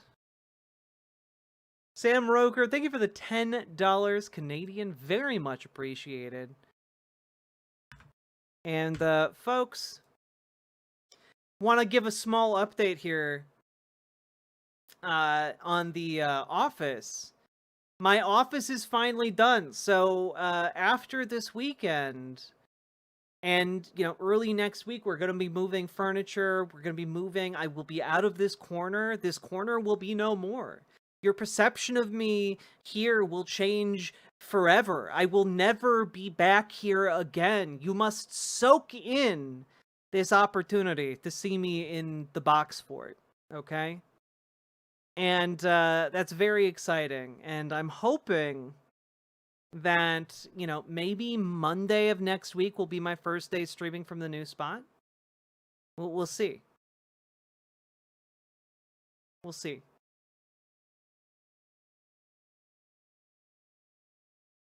No more mic pops. It's gonna be, yeah, different equipment, different computational power, different ability to stream. It's gonna be cool. I don't like change. Yo, me neither. Moving was really hard. I cried a lot. I rather like Box World. I think you will like new non-Box World.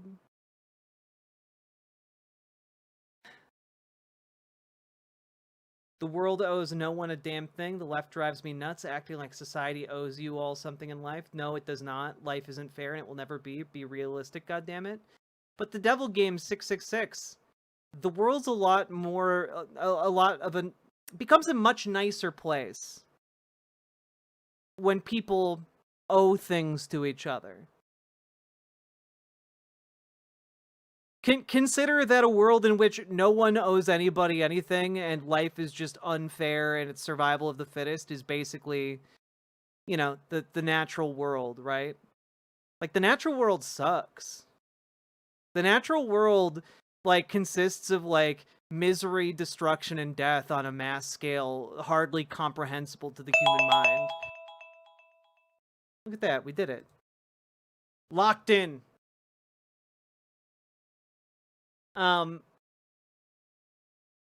Protests in Chicago and Portland are proof of the entitlement. If by proof of the entitlement you mean proof of constitutional protections, then yeah, I guess, yeah. Under the Constitution, you are in fact actually legally entitled to certain protections.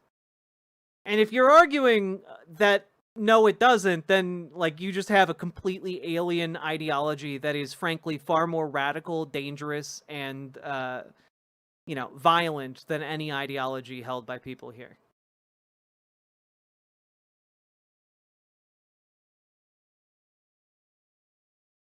Whew. All right. Fighting for the rights of others is bad. You know, if you're a dumbass, I guess. Oh, God. You know, like, yeah, if you're a complete and utter moron, sure, I guess.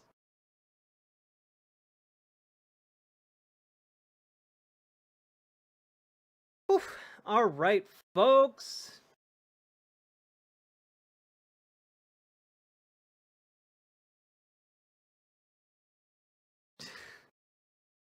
Okay.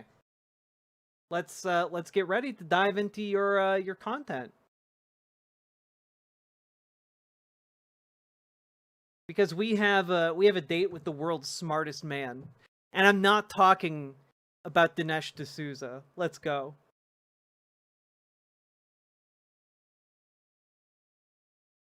The Devil Games, I get the distinct impression you're like 12 and don't actually understand any of the terms you're throwing around. But you seem relatively inoffensive, so until a mod tires of you, I hope you have a good time here. All right.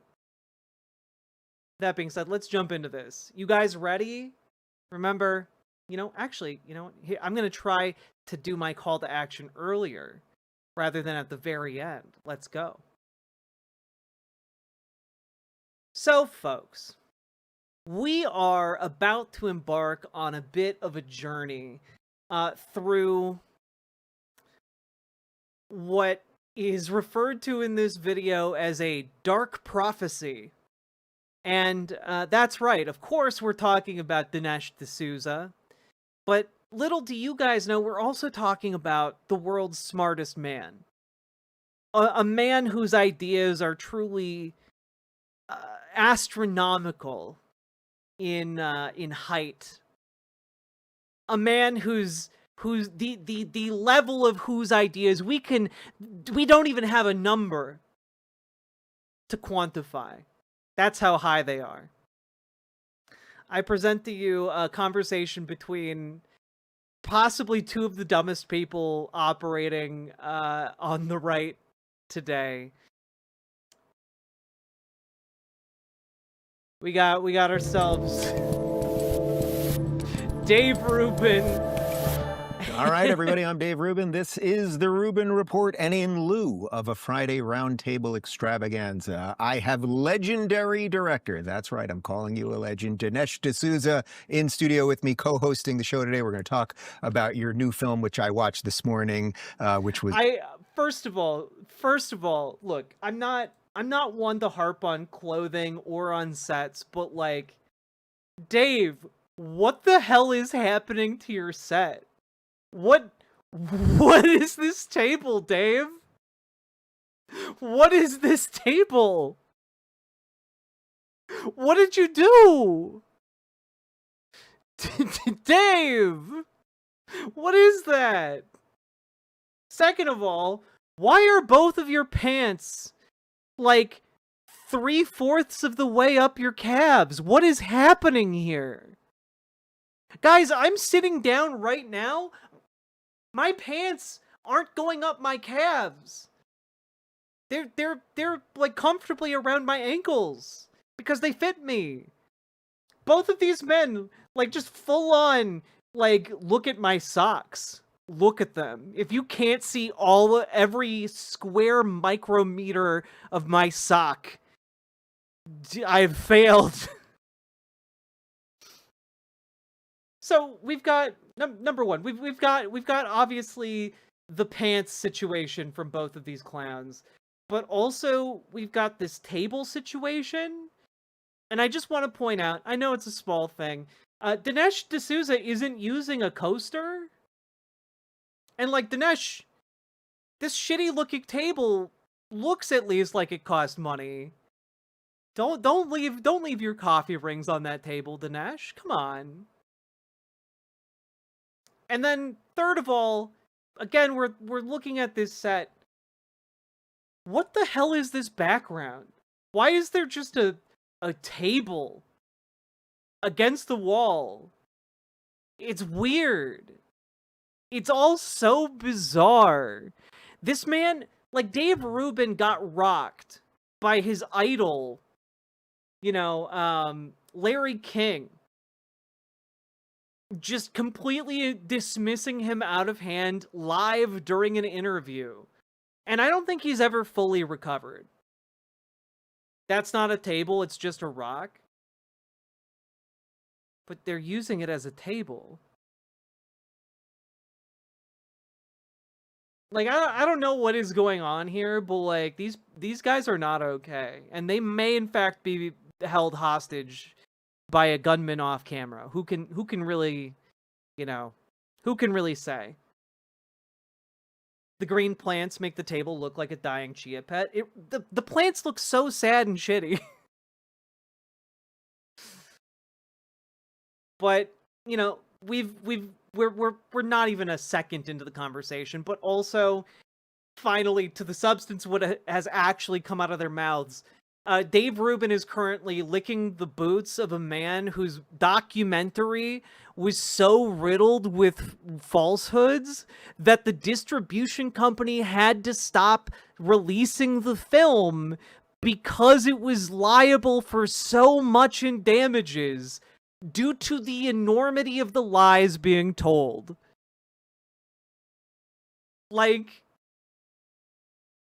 you're one of the greatest living filmmakers alive, Dinesh D'Souza. Sure, your documentaries have all been panned as a bunch of absolute and complete gibberish and lies, but you're one of the best. You're one of the best liars out there, Dinesh. Let's talk about that.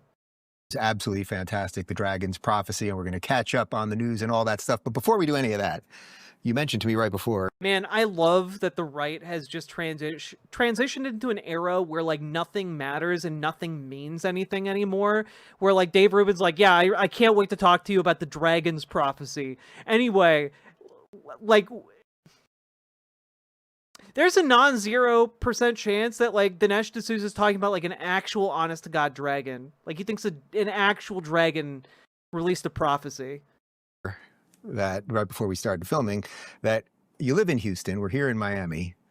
It's a lot of sweat. Do you feel? Are you happier coming to Miami, or is this worse? No, Which is worse? Well, it's transitioning to fall, so it's a little milder in Miami. Whoa! Mother Nature can transition, but trans people can't.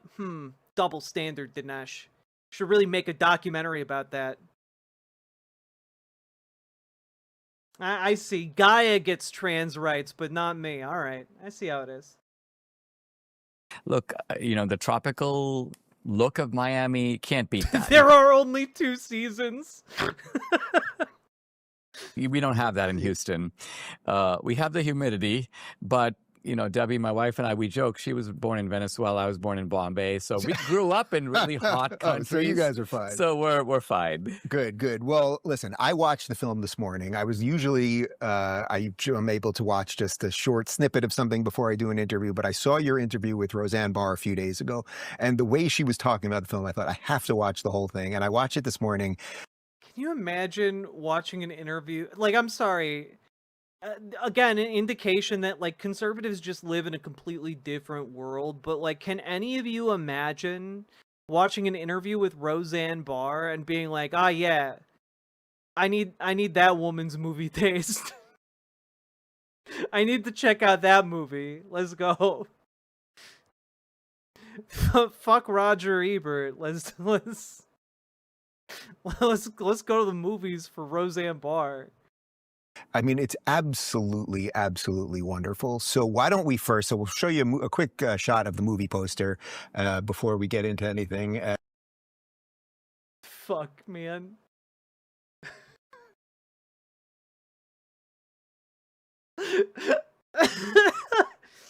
Graphic design is my passion. Oh my god.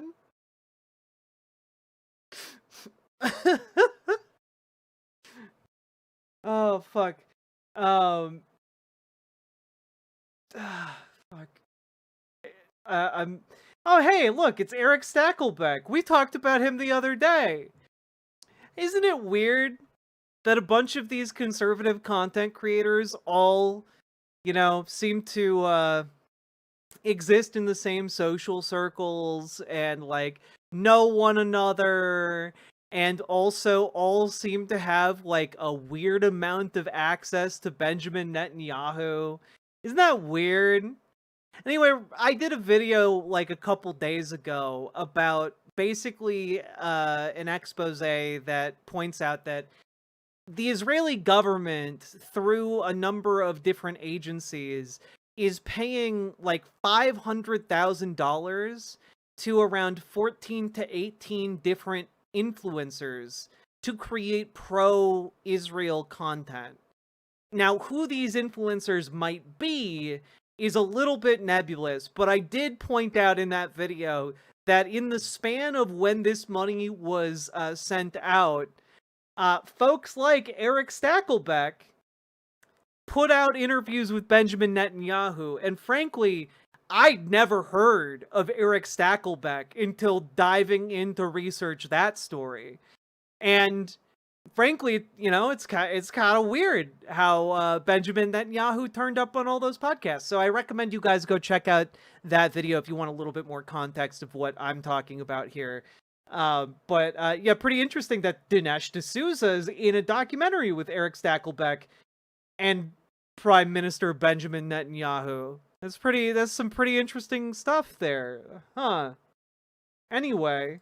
And obviously people are going to recognize several of those people besides just you on that poster right there. Eric Metaxas, of course, who's been on the show, and Bibi Netanyahu and Mike Huckabee, et cetera, et cetera. And let's show a quick portion. This is just a small portion, about a minute of the trailer. I should look up who is Eric Metaxas, because I don't know. Eric Metaxas. Who is this?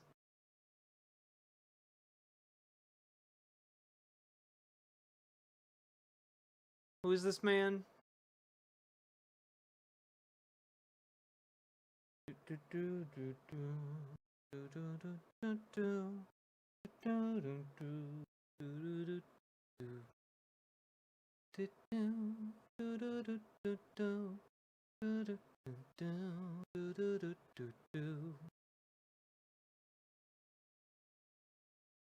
Oh, he's been to the Trump's Republican National Convention speeches.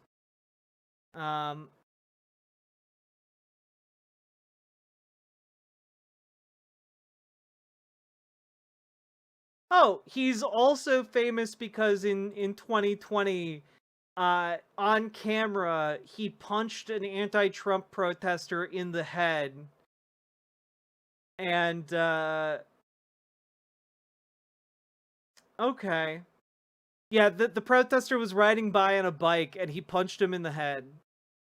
And his defense was, he attacked me. I wasn't threatening or intimidating. You know, I felt threatened. I felt threatened by that man passing by me on a bike with his words. The peaceful, peace-loving Republican who punches people in the head. We'll get into that, and then we're going to connect. I mean, the fact that the movie is coming out in theaters on Monday, as you mentioned, it'll be streaming next Thursday, but it is so timely relative to so many things happening right now, which I don't know if that was coincidence. Okay, can I again, just another gripe about the set. I after this, I promise I'll stop. But like, why insist on sitting in these chairs? Like, why? Like, they make you look like you're a little kid. Like Dave, what do you? Why are you insisting on looking like this? You look like you're like a little kid in a beanbag chair. Or happenstance or what? Let's take a look at the trailer, and then we'll pick it up on the other side. October 7th was the Devil's Holiday. It's very hard to believe what happened, even though I was there and seeing with my own eyes and seeing them laughing and killing and having fun with it. Because if you don't open the door, they are going to kill you and they are going to kill me, so please open the door. So who are the Jews? Who are the Palestinians? And whose land is it really? Oh boy.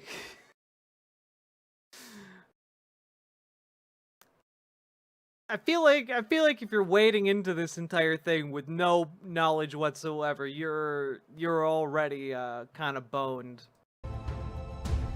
Could the fate of the world, of humanity itself, be somehow tied to this place? Yeah, you know, like, hey, what if it's not completely insane that if we, you know, established an Israeli state and like solidified its control over the region, that Jesus Christ could come back? Maybe it's not that crazy. The nation of Israel is a resurrected nation.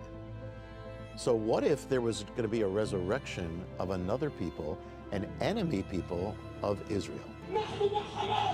The Bible speaks about this whole war as a dragon representing the enemy attacking a woman representing Israel.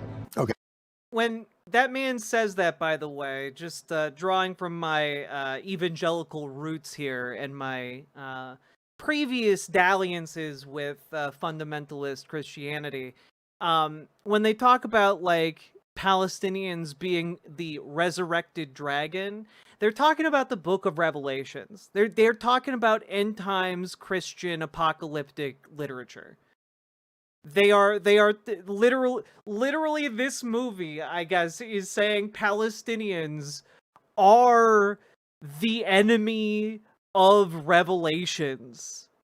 Yeah, this is doomsday cult shit, unironically. So I think fairly obviously people can see. I mean, it's what evangelical Christians in the United States, by and large, believe, and why they support Israel. Right? Like, I'm not being hyperbolic here. They literally think that by supporting Israel, they will hasten the second coming of Jesus Christ, the, you know, deified form of Jesus coming down to like bring about the end of the planet. You know, the destruction of all non-Christians and their eternal torment, and the ascension of Christianity and Christians themselves. Like that is the genuine belief here. And it is sincere for evangelicals in America, by and large. That belief is sincere. Why this is timely and why it's important and all of those things. So first, and also worth noting that it's entirely a byproduct of a string of books from the 1970s, the likes of which are like Left Behind or The Late Great Planet Earth. Those are two of the big, you know, really influential ones in more modern times. But if you're interested in learning more about kind of the apocalyptic mindset, those two books are basically the blueprint that got imprinted upon evangelicals in the US and has dictated our country's foreign policy for quite some time. Where did the idea for the film come from? And then are you just kind of lucky that was the plan that it will come out around the second anniversary of October 7th? Obviously, you didn't know all of the geopolitical stuff that was going to happen. The fact that Trump has now offered this, peace plan that Israel has accepted. Hamas now sounds like they're not accepting. Which two books? The Late Great Planet Earth by Hal Lindsey and Left Behind by... I can't remember the author of Left Behind, but it's a pretty famous one. It shouldn't be difficult to find. There's just a lot of things going on in the world that connect directly back to this. The film it's a departure from me in the sense that, my films, and really all of them in one way or another, are about the meaning of America. With this film, it actually began, I've long wanted to do a film on sort of Christian apologetics. I went to Israel for the first time at the end of 2022, and I discovered that there's all this archaeology going on in which they're pulling out, stones and clay seals and inscriptions out of the ground. What archaeology in the place called in the region called the Cradle of Civilization? In the Fertile Crescent? Archaeology? No. And it's validating small details in the Hebrew and the Christian scriptures, kind of showing that the Bible is not like Greek mythology. It's, in fact, a document about real people and real events. So I was very intrigued by all this, but kind of put it to the side. 9 months later, October 7th. And that's when I got the idea of doing a film that would sort of combine the politics, October 7th, the war, with biblical archaeology. And the link, as I saw it, was the ultimate question being, whose land is it? So the archaeology is good not just for authenticating the Bible, but for establishing the ancient presence of the Jews in that land. Again, I don't understand this premise. Like, if that's the justification for an entirely new state to mass expel, people they don't like, then clearly the United States should cease to exist immediately, and indigenous people should, take over the land. If that's the the rule of thumb you're using for who gets to hold power over an area of the world, but that's again what he's done here is divorce the actual reality of power, of geopolitical power, of Israel having a military to be able to control this region, and is now instead making essentially a blood and soil argument. It is essentially the idea that, well, you see, because the bloodlines of Israel are all intact and they all come back to this place, it should be returned to the Israelis, completely ignoring the fact that for hundreds upon hundreds of years, completely different groups of people have lived there.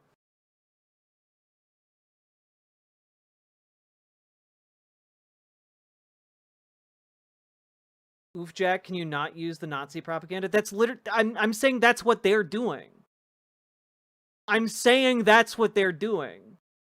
If you can't stomach me pointing out that their propaganda is quite literally Nazi propaganda related to this blood and soil nationalism that fascists use, then you're going to have a hard time here on this channel. Right?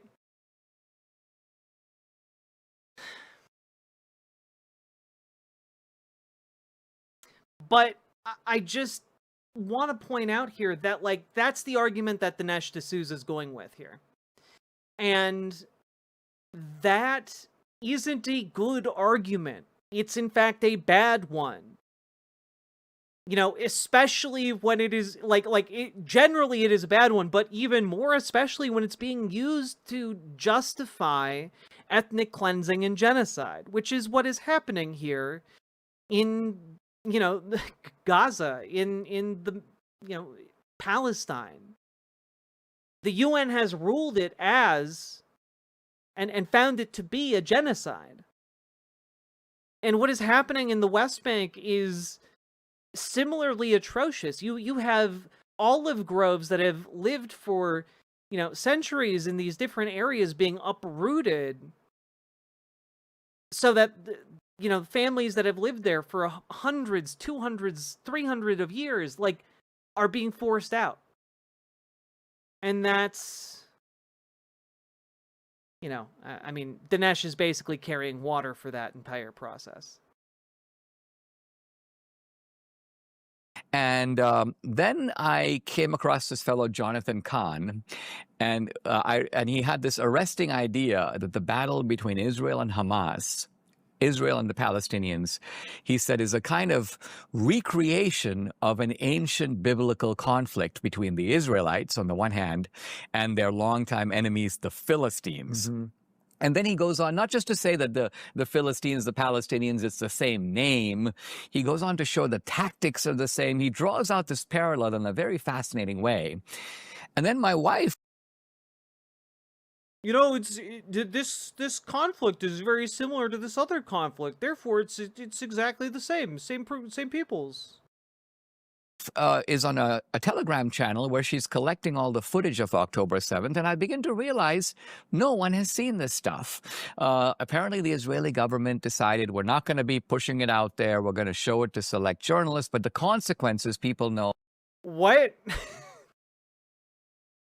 Oh, yeah, the Israeli government, famous for not putting out propaganda related to October 7th.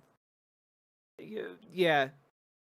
The Israeli government, famous for not putting out this in front of the world numerous times in order to justify what is happening in Gaza.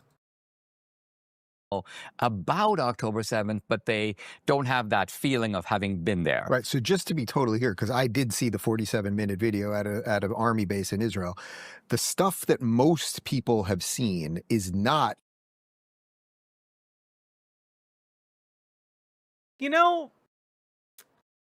I can't help but point out, remember how earlier in this particular, segment, I talked about how Eric Steckelbeck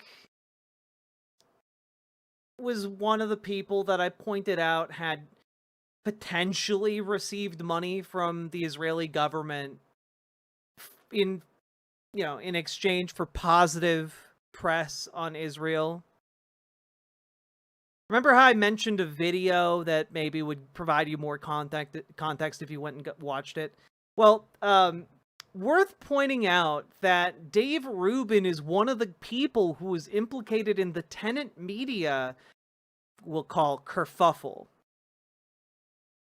And for those of you who don't know about the tenant media kerfuffle, basically there was a company created by a couple of RT journalists who were working with the Russian government, but not disclosing that they were working with the Russian government, and were receiving money from the Russian government. And tenant media was essentially a front to funnel money to conservative influencers like Tim Pool, Dave Rubin, Benny Johnson, and a couple others.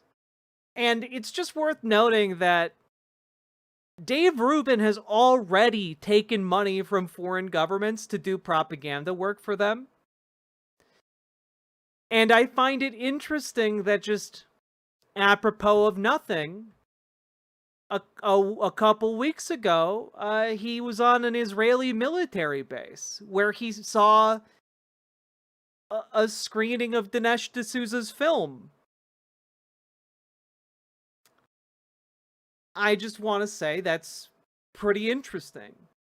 Now, do I have any kind of financial records or tax records, or can I point to any disclaimer on any of these videos that indicate that Dave Rubin worked with this firm that is receiving money from the Israeli government, a firm that had to file that they were operating as a foreign on behalf of a foreign agent with the U.S. government. And that's how we know what they were using this money for. That's how we know that anywhere from 14 to 18 influencers were getting paid. But interestingly, we don't actually know which influencers were getting paid, because none of them have listed themselves as being recipients of foreign money, something you are legally required to do. So,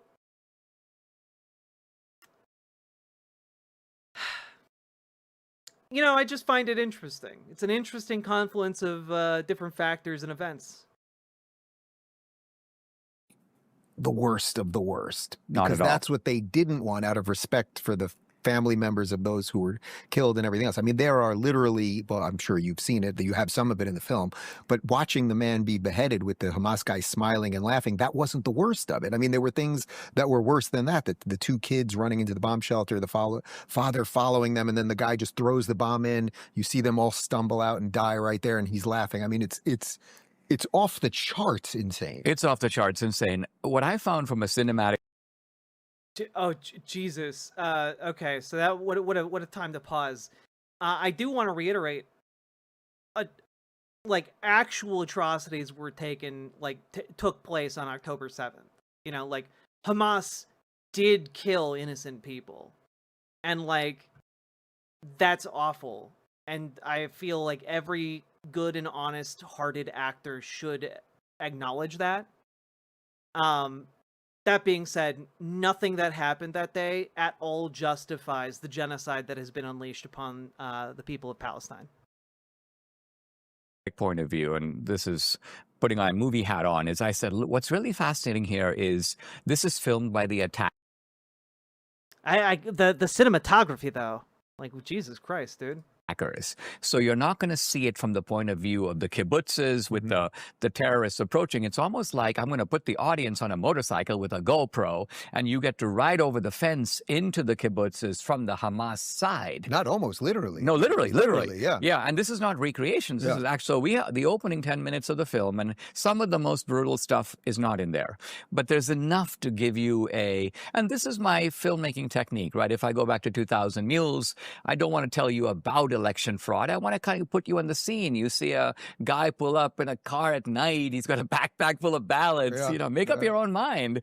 And similarly here. And I think a lot of the reason why October 7th has not resonated emotionally with enough people is they just haven't seen it. And so that's how the film begins. I think what's different for me is not only the topic. This is my first film that is about. Again, I just have to wonder, like, sure, one should be able to, like, I guess, resonate with the victims of October 7th. Like, I think that's fair. Like, you know, young, old, elderly, you know, basically a bunch of different people from across all different demographic slices got killed on that day. Some in horrible ways. And I think that, like, yeah, you should be able to feel for that. But, like, if you feel for that, you should also be able to feel to an exponentially larger degree for the victims of the genocide in Gaza. You know, we're talking like 60 times the number of deaths bare minimum. And that's just the deaths. We're not talking about all the casualties. We're not talking about the missing.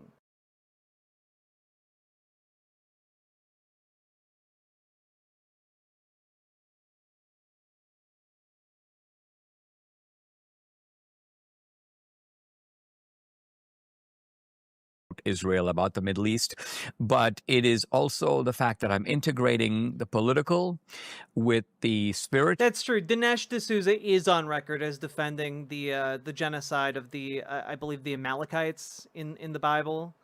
So like, yeah, he's this is not unfamiliar territory for him. The biblical, and even a hint of the apocalyptic. In other words, Bible prophecy. I think it's a very this is the guy who did the like 1,000 Mules movie or whatever it's called. It got pulled from distribution for all of its lies. Tantalizing combination, and it works in this case. So that's why I really liked it, because I thought going in that I was watching something that was going to be a little more political, but it actually is much more spiritual. And then I guess you could say historically driven. I mean, you go to the city of David, and sorry, what's the guy's name again? Zev Ornstein. Zev Ornstein, who I did the dig at the city of David. Maybe you want to tell people what the city of David is and the excavation they're doing there and how that's connected to all this, because it's rather extraordinary. I mean, you walk in the footsteps of Jesus without question, actually. Absolutely. Well, the city of David is, it's built right around David's palace. And, this is how this archaeology is, and this is what first piqued my interest.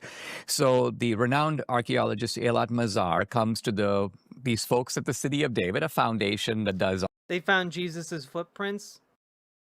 No. Like, if you are let me put it this way, if you are at all familiar with biblical archaeology, it is so riddled with just wild, speculative relics that are completely unsubstantiated.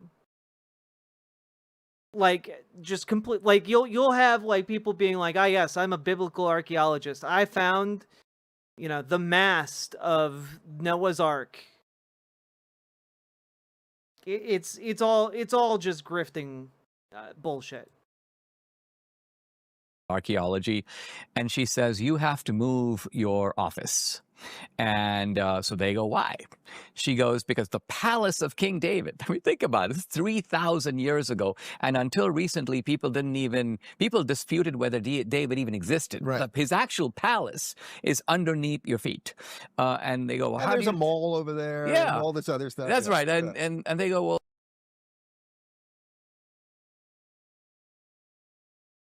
what, Dave? Why are you even here? What are you contributing to this conversation? That's your high-level idea, Dave? Well, how on earth would you know that? And listen to this. So she goes... Sorry, actually, no, that wasn't one of Dave's high-level ideas. That was one of Dave Rubin's high-level stand-up jokes. So I forgot Dave Rubin used to do stand-up comedy. She opens the Old Testament to the book of Samuel, and she goes, look over here. It says that David invited the Phoenicians, King Hiram of Tyre, to send carpenters and stonemasons to build his palace. David could not build a palace. He brought in the experts, the Phoenicians, and Eilat Mazar goes, we found a Phoenician artifact, a capital, the top part of a pillar, right here, and so I'm going to infer that that's because the Phoenicians were here and they were building David's palace. Sure enough, you dig, out come... That's a pretty big inference, though. Like, when you start having your experts going like, we're going to infer that this directly confirms the biblical account. I think that might be biased reasoning, but all right. These giant walls, these giant pillars. So some people even to this day dispute, was it a palace? Was it a royal administrative center? Well, it was clearly some massive monumental structure, as the archaeologists call it. So, and then the pilgrimage road. Some type of monumental structure, as the archaeologists call it? What? Other people would call it that. Other people would call it that, man. Which is the ancient road linking the Pool of Siloam. I mean, the Pool of Siloam is important because millions of Jews over the centuries have ritually bathed in it. It's the size of an Olympic swimming pool.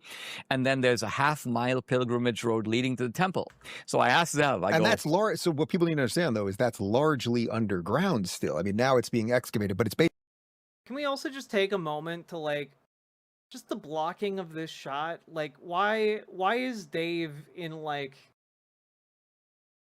this block instead of, you know, the center? It's just weird. It's just a matter of time before D'Souza gets his own ancient biblical apocalypse show on the Daily Wire. Oh God, he would thrive with that. Don't give them ideas, Sake Tanuki. Don't give them ideas, because that would actually probably do pretty well for them. Like, unironically. Dinesh D'Souza is basically just evil Milo Rossi. Yeah, I said it. I fucking said it, Google debunkers. The old city of Jerusalem sort of leading to it. That's right. And so when they did the archaeology, they had to preserve the road above. Right. This is underground archaeology, an incredible archaeological project. But I asked Zeb, I go, well, what is the probability that Jesus... I love Milo Rossi. Everyone does. He's a treasure. He's a fucking delight. Jesus walked on that road. And, you know, in Jerusalem and in Israel generally... Now, I know that I don't have a lot of, like, YouTube clout, but if I do have YouTube or Twitch clout or whatever you want to call it, get Milo Rossi to do an awful archaeology on Dinesh D'Souza, please. Thank you. I think it would be great. There are some archaeological sites disputed, like the road to Calvary. Some people go, it's over here. Some people go, it's over there. But in this case, Zev says the probability is 100%, because all the out-of-town Jews, so to speak, didn't have their own private baths. They had to come to this bath, ritually cleanse themselves, go to the temple. So the scenes right out of the Bible, Old and New Testament both, kind of spring to life. And the reason I have that in the film is because Jonathan Cahn gives an exposition kind of from a biblical point of view, but I have also a secular audience that's going to go, well, gee, how do we know that Pontius Pilate or Jeremiah... Well, you know, I fucking love that Dinesh D'Souza is sitting here like, well, I do have a non-religious audience who's going to be like, wait a minute, are you sure about this dragon prophecy?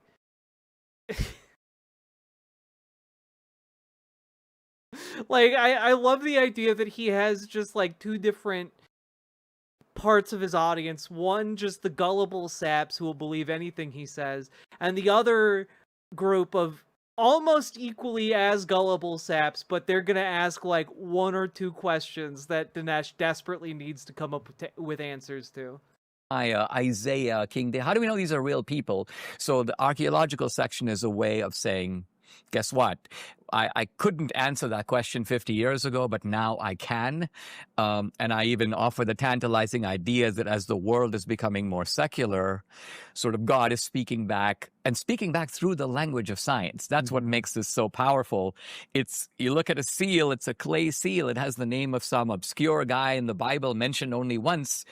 And then you go, well, all the people who've been telling me for 100 years that the Bible was written centuries later, they wouldn't have known about this guy. This guy was the royal steward to King Josiah in like the 6th century BC. Is that the weirdest part of what connects it to the political part, which is that the deeper you go down, the more you find out. And that doesn't seem to match the narrative of what whatever you want to call them, the anti-Israel set want you to believe, that the facts are literally right there.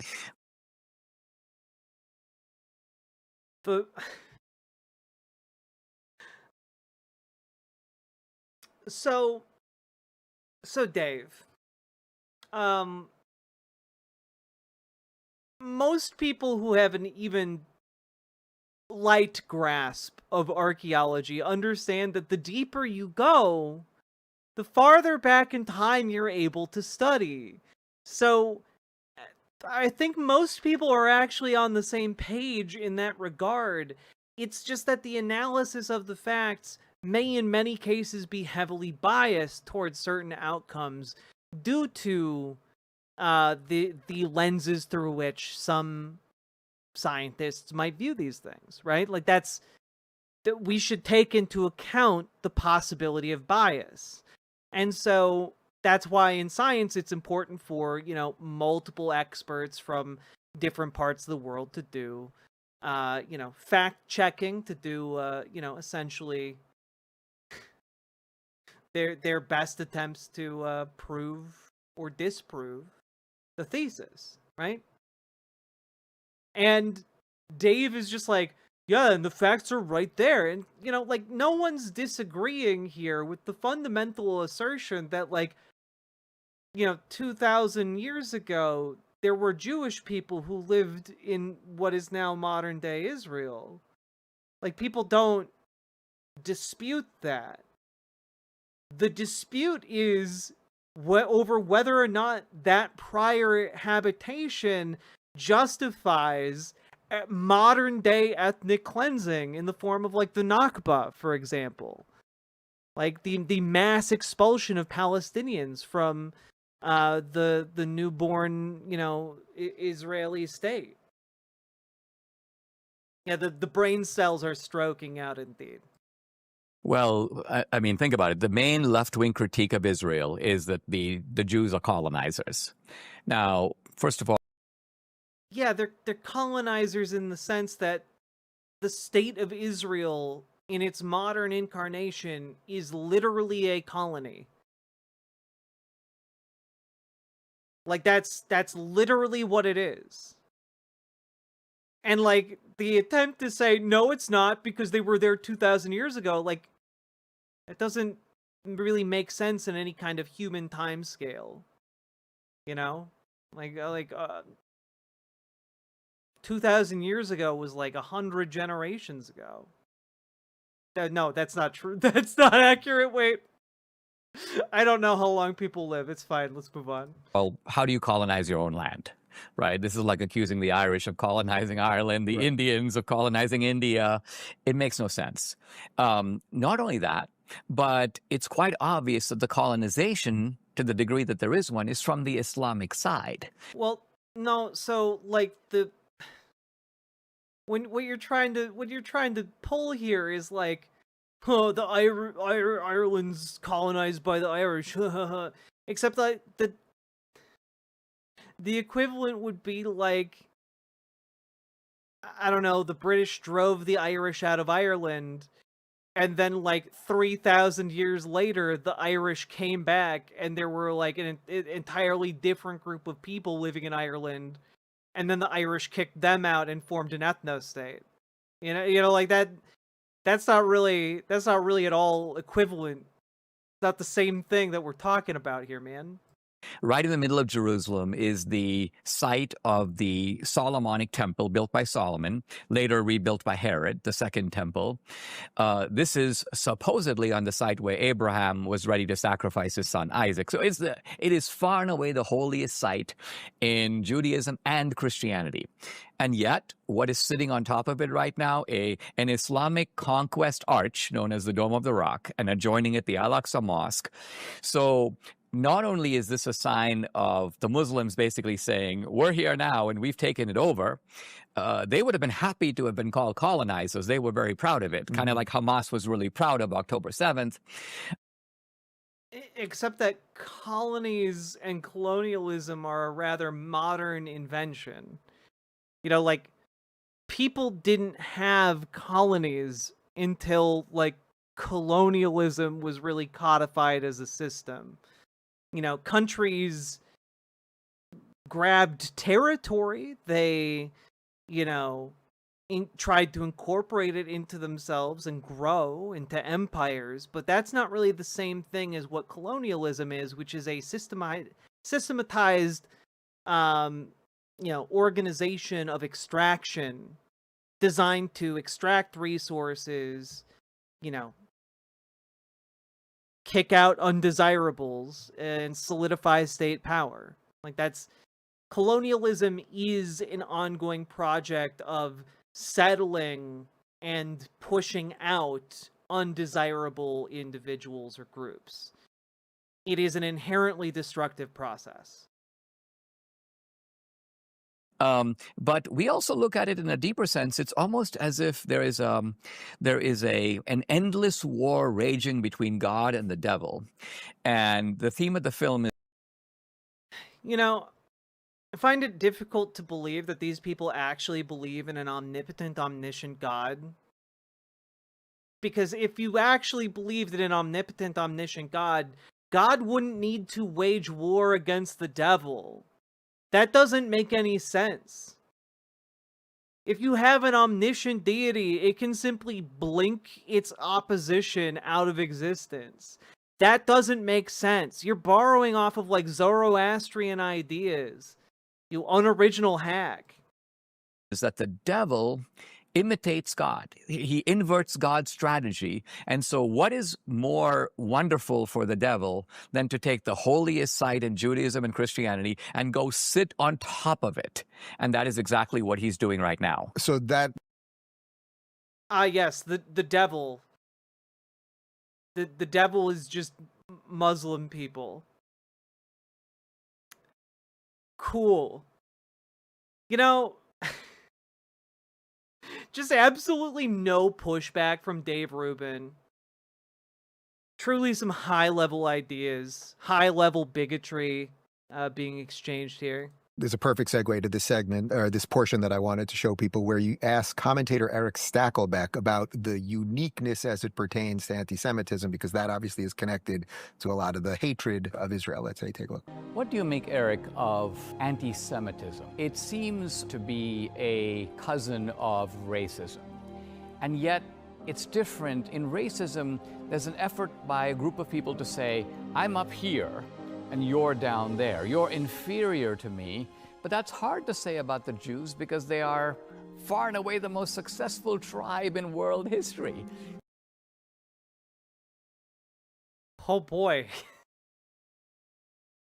Oh no. Okay, so anti-Semitism is quite literally the same type of bigotry of like, I'm better than you, you are lesser than me. And like, anti-Semitism is that messaging. It's just that, like Dinesh is saying, it couldn't possibly be that. Jewish people are too successful.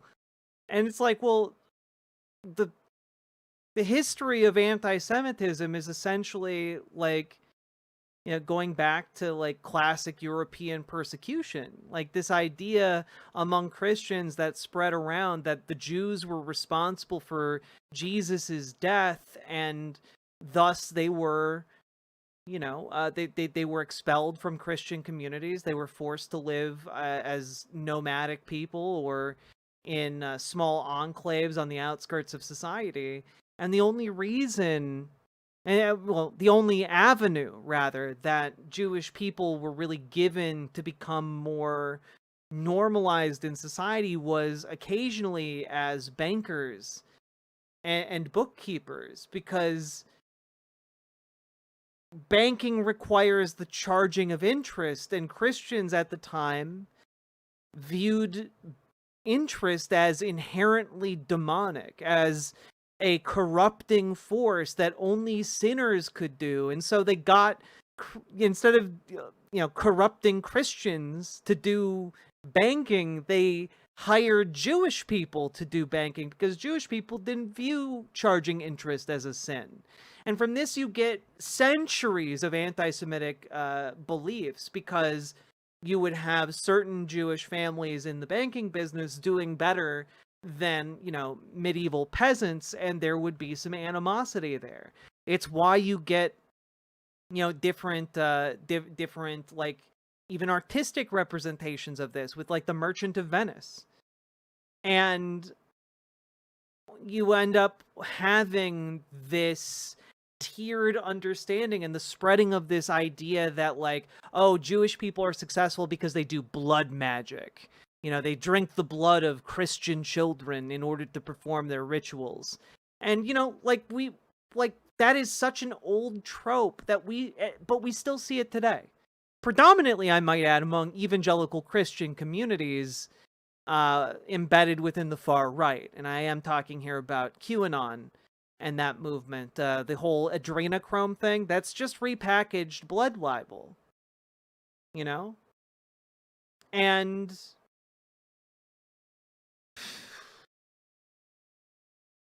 Dinesh D'Souza is just like, how could you possibly be bigoted against somebody who's doing economically better than you? I don't understand. So anti-Semitism is not simply a looking down on the Jews, but in some weird way, it's a looking up to the Jews. It's the world's oldest hatred, certainly demonic, a spiritual driver to it, but much of it is based on envy. People have asked, why the Jews? The devil hates the Jewish people because they represent the existence of God. You can't... You know, again, note how I drew, you know, an incredibly rough sketch of, you know, again, incredibly rough sketch of just a general idea of why there are different, like, economic disparities and historical prejudices against Jewish people. But instead of dealing with any of, like, the factual basis for, you know, that give rise to this type of bigotry, they're just like, well, yeah, no, like, the bigotry exists because Satan's real. Anyway. Explain the existence and the rebirth of Israel without bringing God into the picture. Where else in human history have we seen a people, after 2,000 years of disbursement, they return to that homeland? They revive the Hebrew language and it's in regular use for the first time in 2,500 years. And you're saying it has to be a miracle. It's a miracle. So then is Israel just now the avatar for all the hatred because it became a... Well, also, we do have examples of that. We do have examples of, like, diaspora coming together to save their culture and, like, rebuild and, like, attempt to build up more power and influence over time. We do have examples of that. And, like, specifically, it's insane to say that inside of America. You know, like, inside of the United States. Like, we have peoples, all kinds of different peoples in the United States who are constantly in a project to do exactly that. It is not unique to Israel, you know? And this story has just been on my mind lately because I think it's neat. But basically, an attempt to build an indigenous tariff-free trade corridor across the US-Canada border on indigenous land and restoring, like, ancient trade routes between different tribes. Like, that's really cool. That's interesting. That's, I think, very, you know, I've never heard of that before, but, you know, that happening before, but I think that's really cool. And I mean, like, you got, you know, these people saying we're not begging for crumbs anymore. We are demanding what is ours by ancient treaty and right. But yet, Dinesh D'Souza does not have any care at all for indigenous people. And you have to wonder why the lack of consistency. Ridiculously successful, safe, largely safe, I should say, flourishing society that is the envy of much of that part of the world and perhaps now what we're seeing across the Western world. So I think, and I think Eric alludes to this, there is a natural and a supernatural dimension to it. And let's take a moment on each. The natural dimension is, in fact, that anti-Semitism is a disguised form of envy. The guy who's doing badly in the world likes to say that the Jews are doing better than his group, not because they are smarter, not because they work harder, not because they are more industrious, not because they study more, not because they have more Nobel laureates and have made more discoveries. It's because they are uniquely wicked.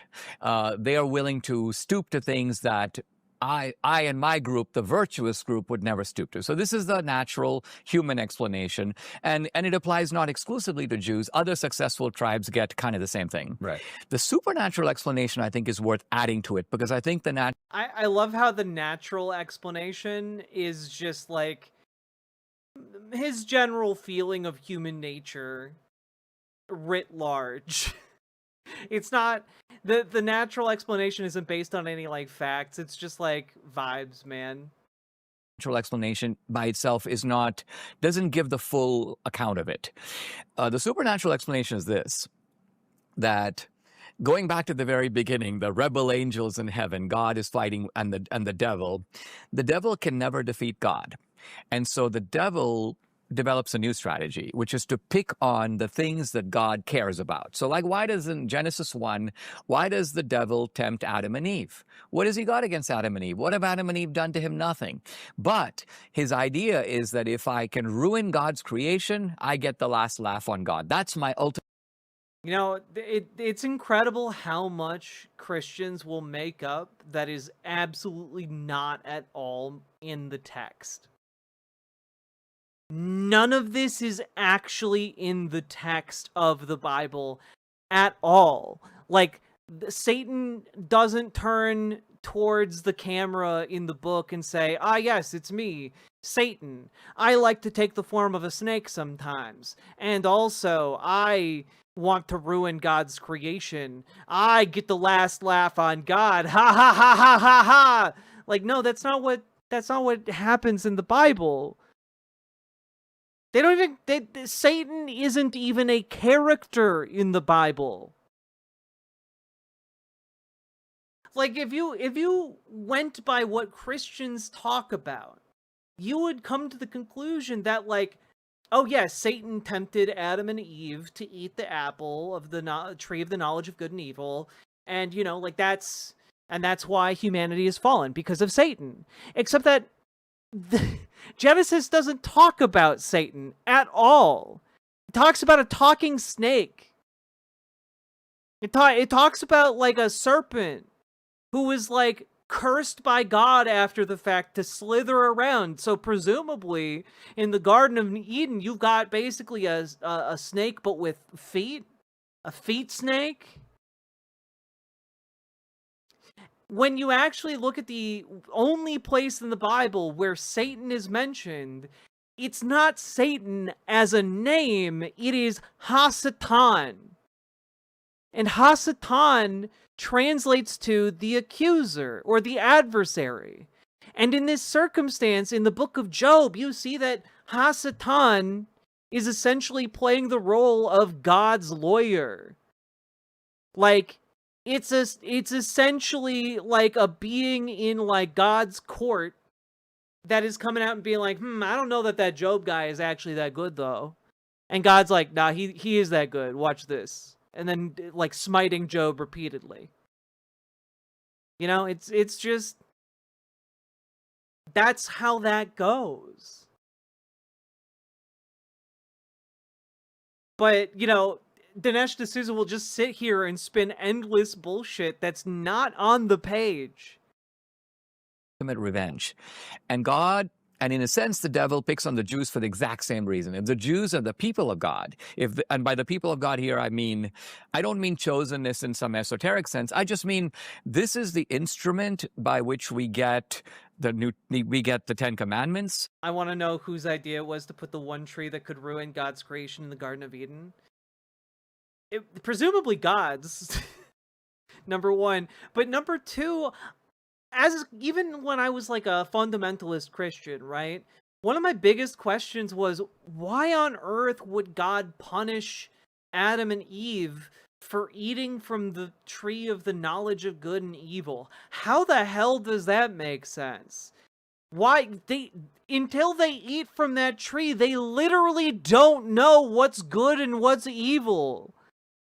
They're little dumbasses. Why would you punish them for that? And not just them, but literally every creature that comes after them. It doesn't make sense. It's deeply unfair. And in the event that it actually represents any kind of real god or deity, it is a capricious and cruel one. Yeah, but is disobedience bad? No. If you literally can't tell the difference between whether or not it's good or bad, then the question is irrelevant. Do you look at a baby and say, "Stop crying, baby," and then when that baby doesn't stop crying, you're like, "That's evil. You have disobeyed me." Like, no, that's psychotic. That's psychotic. The law, the prophets. So the Jews are witnesses in a way to God in that sense, right? So if that's the case, the devil goes, okay, I need to ruin those people. How do I do it? First of all, I push them out from the river to the sea. I get rid of them. And number two, I go occupy their holiest place and I declare it off limits. And the Jews can't worship at the site of their own temple except at the Wailing Wall. So the idea here is that the Jews, and it's BCE. Oh, but keep in mind, this guy is saying BC because he means before Christ. by extension, the Christians, because the Christians are, Jesus, we present ourselves as spiritual Israelites. We are engrafted onto the Jewish covenant. That's how the New Testament relates to the Old. So if the Bible is right, you would expect to see now, in a kind of end times or the last age, an increased hostility to the Jews and increased persecution of the Christians. Worth pointing out that, like, literally every point of human history has had apocalyptic religious belief associated with it. In Jesus's time, his disciples believed that he was going to come back imminently. And that has been true of, like, every generation of Christians since. And it definitely includes Dinesh D'Souza, because they're all being like, yes, it's still the end times, everybody. And not only is that what we see, it's coming from the same people. Yeah. And I don't just mean it's the radical Muslims on the one hand, but notice it's also coming from the secular left.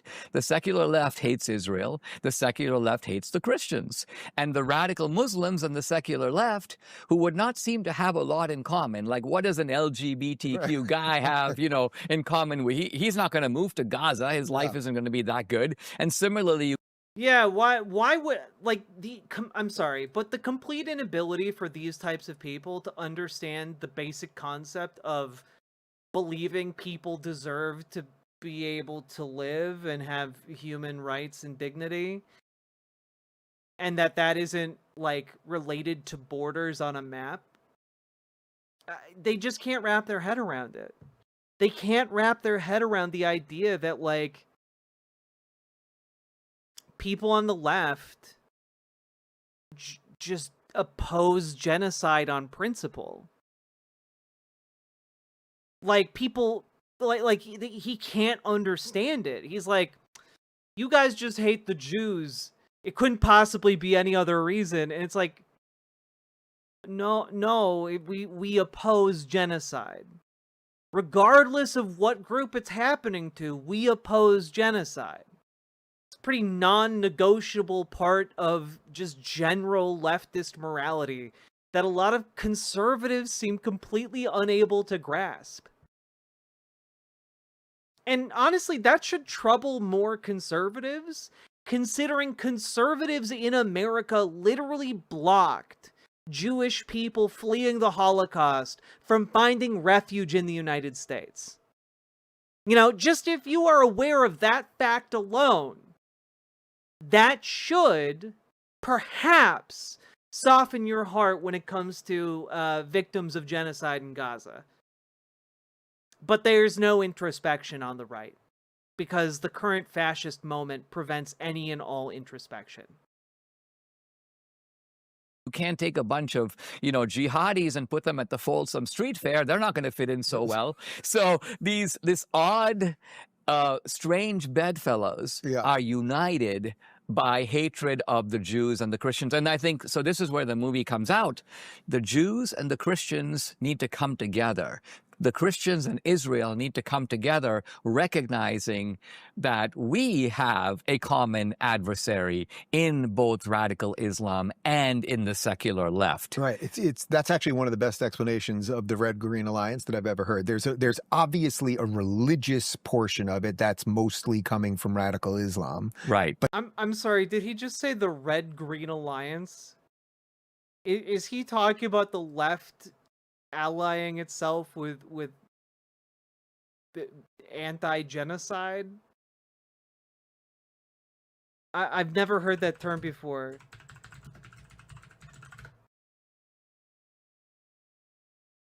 Well, yeah, okay. The emerging red-green alliance, where political Islam meets the radical left. Barf. Okay. No, yeah, no, the green is like Islam, Palestinians, etc., and red being anyone on the left. Like, this guy, instead of like the red-brown alliance for the fascists, he's talking about the red-green alliance. And the idea that, like, yes, you must support all of the tenets of fundamentalist Islam if you oppose the genocide of Palestinians. And it's just like, that does not follow. That is not a logical conclusion to come to. Sorry. Try again. But then the hyper-secular version of it is what the left now is, which is just, we hate Western society. That thing represents Western society. Let's go all in. And the way that the left incorporates this is they treat the radical Muslims as another ethnic group. Mm-hmm. So the left says, what?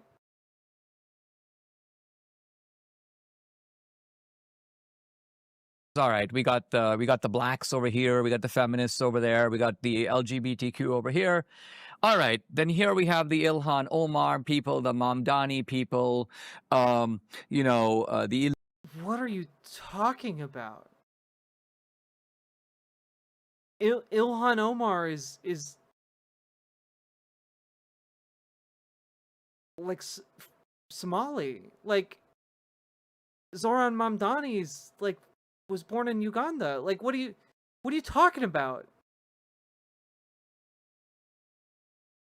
Come from the Mamdani tribe, the Omar tribe? Like, what are you talking about? Legals who have come in from Iran, they're going to be just one more constituency group, and we will treat them in that way. It's. I'm pretty sure not all of those people are even. Like, oh man, my mind is breaking, right? Like, not everyone from Somalia is Muslim. Not everyone from Iran is Muslim. What are you talking about? Like, if you're talking, like, he's like, oh yeah, they want to treat all Muslims as one block of people, and it's like, but then you listed a bunch of people that aren't, like, groups of people that aren't necessarily Muslim. Like, what are you talking about, man?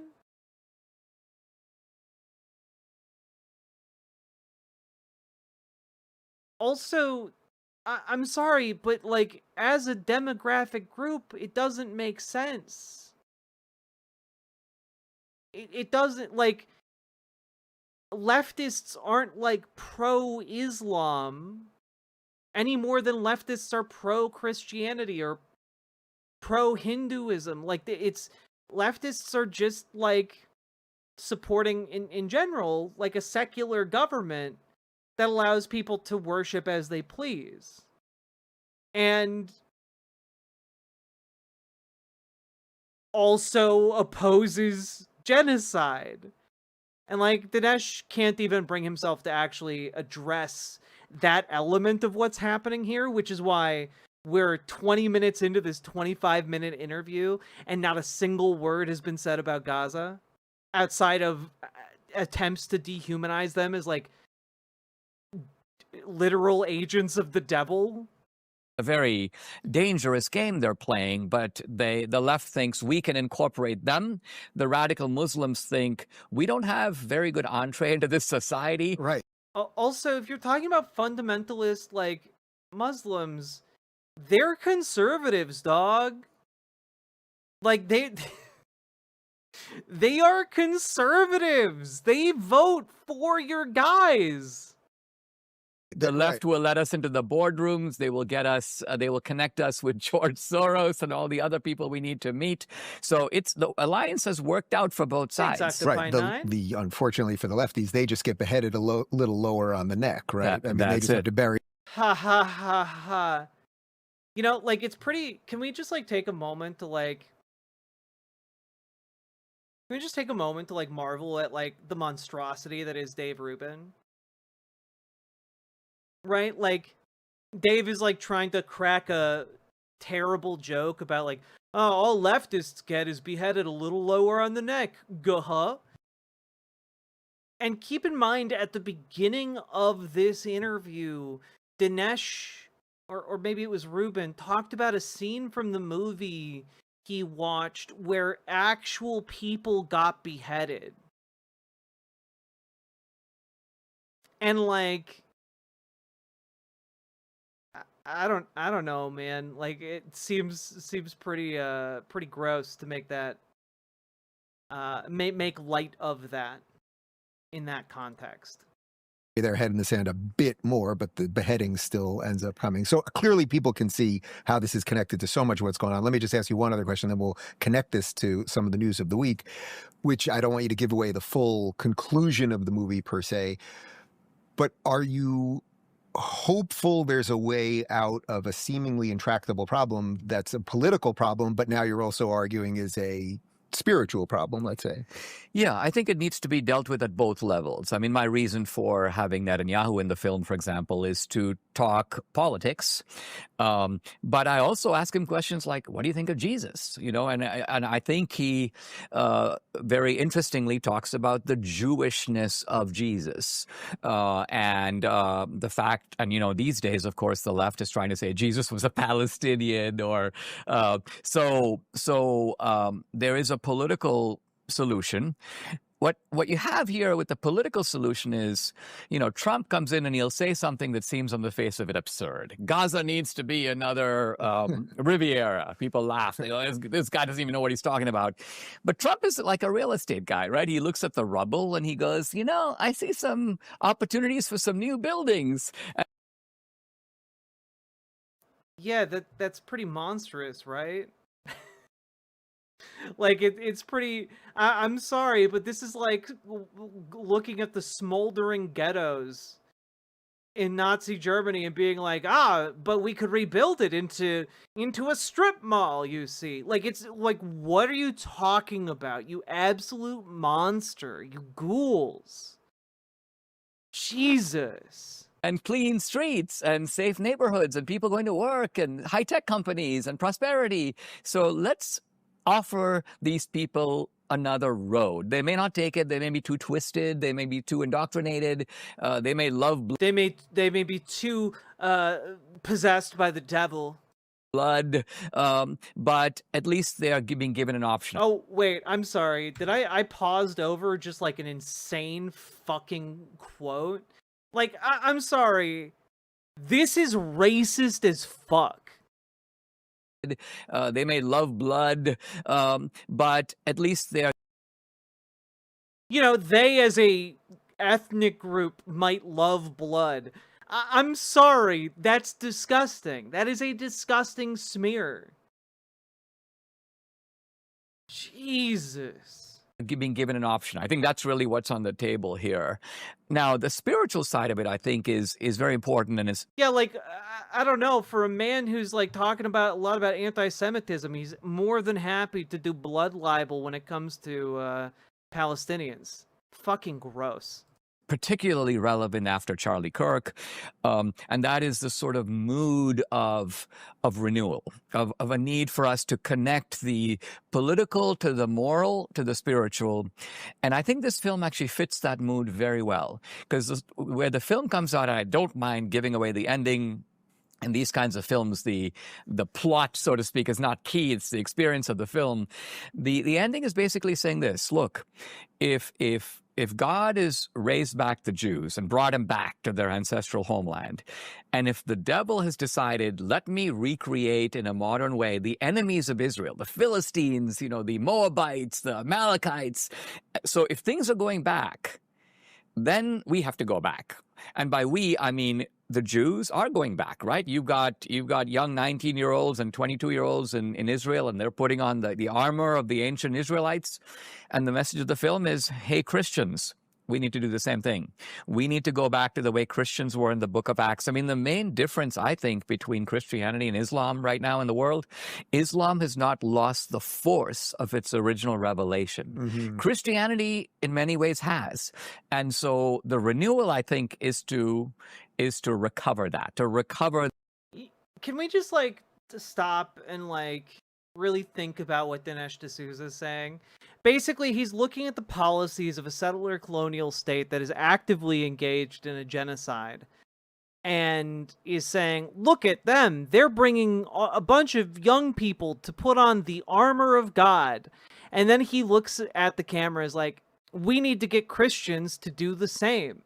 We need Christians to put on the armor of God and do the genociding and do, you know, the ethnic cleansing in the name of Jesus. We need, in effect, another crusade, in other words. And like that's what he's saying. He's saying that like the bloodthirsty Muslims still retain a fanaticism from the initial revelation from God, right? And he's saying that modern day Christians don't have that, and they need to recapture it by emulating Israel. Like, this is, you know, he's too cowardly to come right out and say it, but this is a call for a modern day crusade, a modern day, you know, weaponized U.S. state going out into the world to massacre people, to convert or die. The kind of energy of the early apostles who are on fire for the faith. Now, there are Christians like this, by the way, in Nigeria. This is why the radical Muslims want to behead them, because Islam is spreading basically by having 8 kids, and Christianity is spreading by conversion. So it's a competition, and the Muslims are worried about it, and they want to stop it. Do you think that Christian revival is the only thing that will stop radical Islam throughout the West? I mean, we're going to get to what happened in Manchester yesterday in just a second. But I mean, I see no other way sort of for Europe to combat what's happening. I think yes, Europe must adopt mandatory Christianity in order to stop the Muslim scourge. Totally reasonable take there, Dave. It's a necessary part, and I would put it philosophically in this framework. Athens and Jerusalem, neither one can stand by itself. These are the 2 pillars of the West. Now, Athens at some level doesn't need a defense, right? It's Socrates, it's Marcus Aurelius, it's the Greek theater, it's Pericles and the foundations of democracy. But Athens has always been nourished and sustained by Jerusalem, which is Abraham and Moses and the prophetic tradition and the idea of a moral law that is outside of us. Like, can we just like take a moment and like Ben Shapiro, Dinesh D'Souza, etc. This whole conservative ecosystem has this talking point of Athens and Jerusalem, Athens and Jerusalem. And the reality is neither of these cities existed in isolation. Neither of these cities were without influence from surrounding areas or thinkers from surrounding areas, and the idea that they were the only places consolidating knowledge is just not the case. Like, it only seems like the case if you only learned about 2 places, and one of them is Athens, and the other is Jerusalem. That's the only time it makes sense for someone to think that. And these people just never learned about another place. Us, not merely inwardly generated, that puts claims on us. And I think the founders would have said that the good life is to combine both. That was those were the sort of, that was the soil of the American founding. So the restoration of the West requires, I think, a revival of Jerusalem. Again, basically, he's trying to say America was founded on Judeo-Christian values, so we need to revive Jerusalem's image in the modern American mind. more so than Athens, and Athens ultimately needs to be saved by Jerusalem. The way it was in the history of the West. I mean, when we read Aristotle and when we read Socrates, we're actually not getting the ancient Greeks the way they were. The ancient Greek society was incredibly bloodthirsty. It had widespread slavery. It was brutal in a manner that we would find unendurable today. When we go to Yale and Dartmouth, we study Greece as filtered through Jerusalem. Although Yale and Dartmouth are getting bloody again. I mean, can we... Jesus, Dave. Yeah. In some respect, although it's a different thing altogether. If you're... Oh God, we're done with this. We're done with this. But like, what a disgusting note to end on. I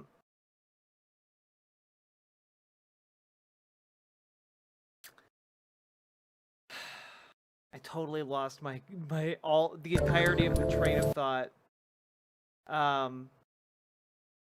Right here. Oh, yeah, the idea that we don't get, like, a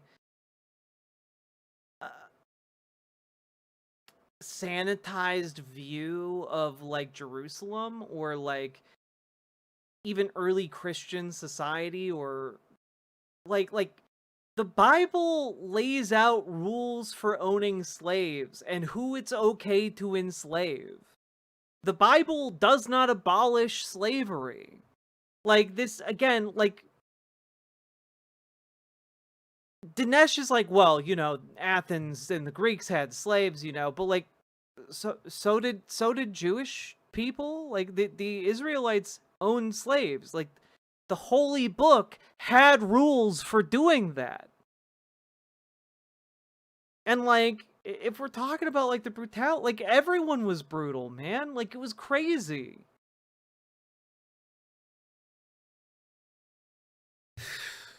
Anyway, the point being, like, Christians are cool, Jewish people are cool, Muslims are cool, genocide is not cool, and we should do all we can to oppose it, whether Christian, atheist, Jewish, or Muslim. We should do the things required to oppose genocide always and forever, with no caveat, like just full stop. And it is shocking to me, you know, even still, I know that this has been going on for a long time now, but it's still shocking to me that people can look into these things and just be like, yeah, you know, whatever. It's, you know, sure, the UN has declared it a genocide, but, you know, the UN's just anti-Semitic. Can't believe what they say. Ugh. It's really, really gross. But, there you have it, folks. We made it through to the other side of the dark prophecy, I guess. So, with that being said, remember to like, comment, and subscribe. And if you got anything out of this, consider supporting stream with subs, donos, memberships, super chats, etc. Because you guys make this stream possible. Could not do it without you fine folks. Let's keep going. So, folks, how we doing?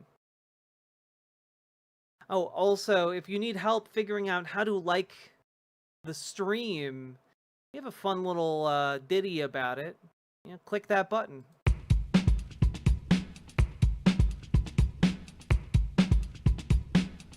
Go. Click the button. Click the button. Mr. Click the button. Click the goddamn button. Click the button. Click the button.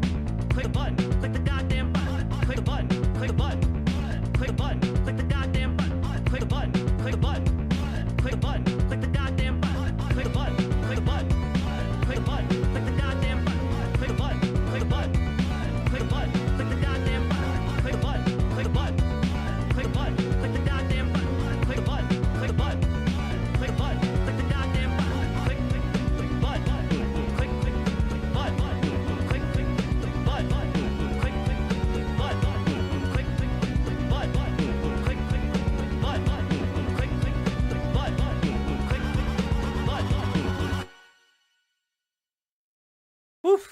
folks. We've been going for 3.5 hours now. If you've been enjoying the show, hit that follow button. Consider dropping those subs and donos. Would be much appreciated. We are almost halfway there to another spin of the wheel.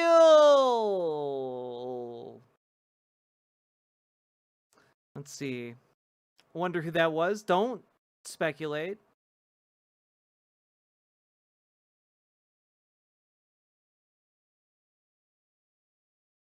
Button song never gets old. It's true.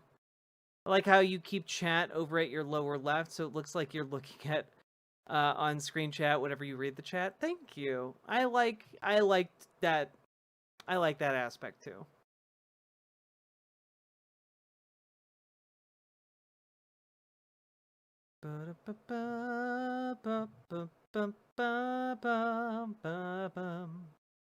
I don't know the name, but the Dabadoo song is a treat. You know, I could do that.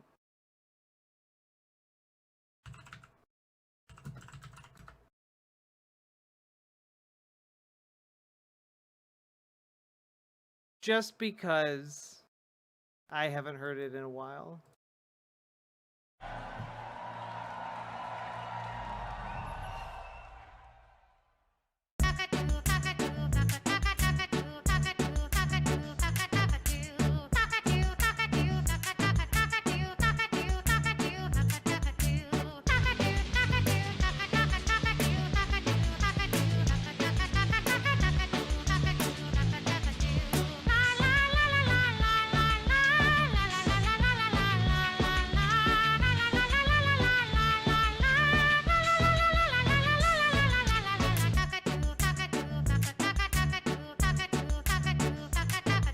What is this? This is Doctor Who.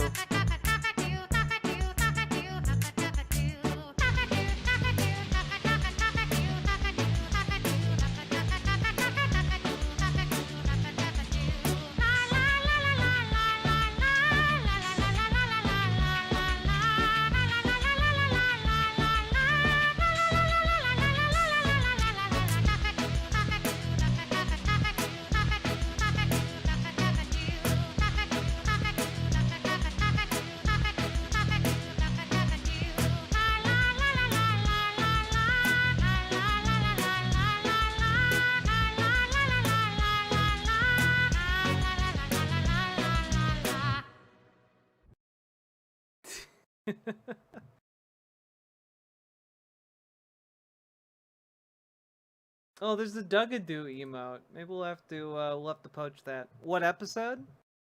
Maybe it's in the description of this video.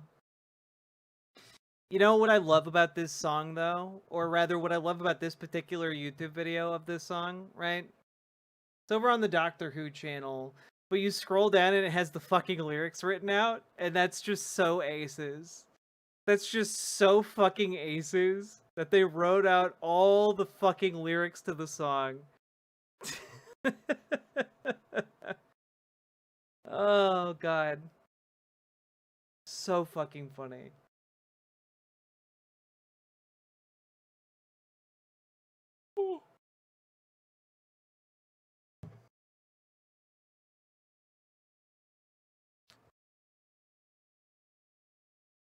What a pleasant video to enter stream on. Oh, it ended. I'm sorry, Two Dad Smoochin'. Stay awesome all night. I will do my best. But also, I'm really tired. I've been operating off of 3 hours of sleep today. Barring additional subs and donos, I'm gonna have to crash and go to bed. I have one more segment in me. And I would love to do the Trump Antifa, like, discussion, but that video is like an hour long.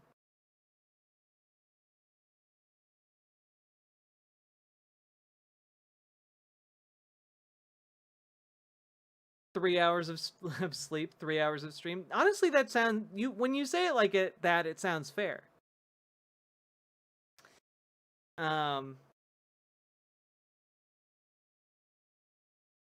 I hate Doctor Who because at some point you just have to be like, this thing kind of runs on dream logic and it's clearly there. I mean, yeah. Well, like, that's fun sometimes. How are mods chosen? Mods demonstrate themselves to be reliable and decent chatters over a very long period of time. And then I am like, I think you'd be good.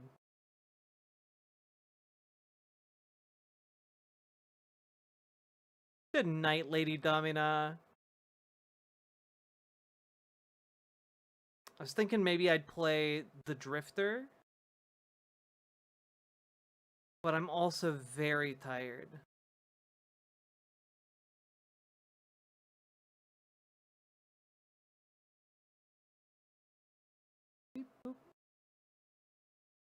I could apply to be mod, but I don't want to. Indeed. Yeah, no, like if the stream ends, I'm ending quite early. Play Paper Mario. I don't have the setup to do that right now, but I will come next week. But also very important to clarify, I am going to be playing some fucking Fire Emblem next week, okay? I'm going to be playing Fire Emblem on the GameCube, and it's going to be glorious, all right? I haven't played that game in like 10 years, and I'm really looking forward to playing Path of Radiance on the GameCube. And none of you are going to stop me. None of you are going to sidetrack me. I don't care if if a nuclear bomb goes off, I'll cover that. But otherwise, I'm going to be playing those games on stream and chit-chatting with you guys, so I'll also be talking about politics. But we're going to reduce the number of segments specifically so I can play through a couple Fire Emblem games, because I need a little bit of a break.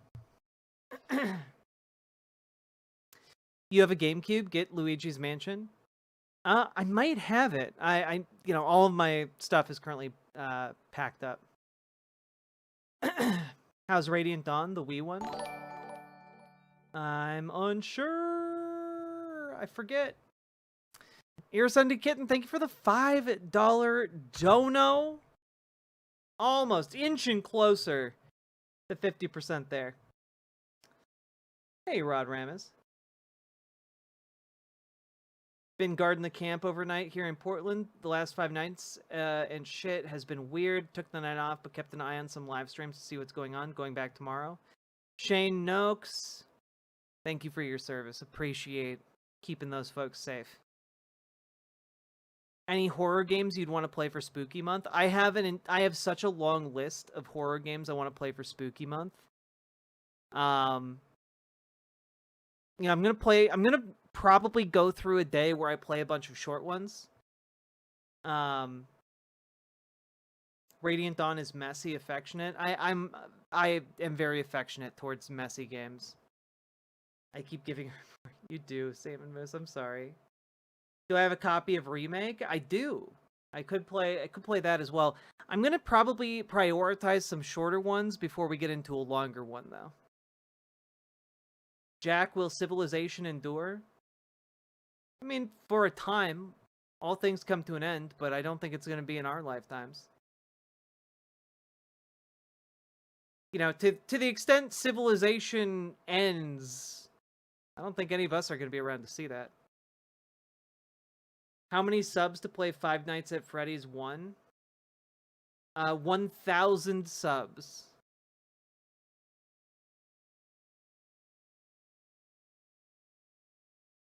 I also have Deadly Premonitions 1 and 2, and I would love to play through those. Do not start a chapter if you're going to bed. The next one ties it all together. Okay, I won't start another one tonight. Maybe I'll do that tomorrow as kind of like an easing into things.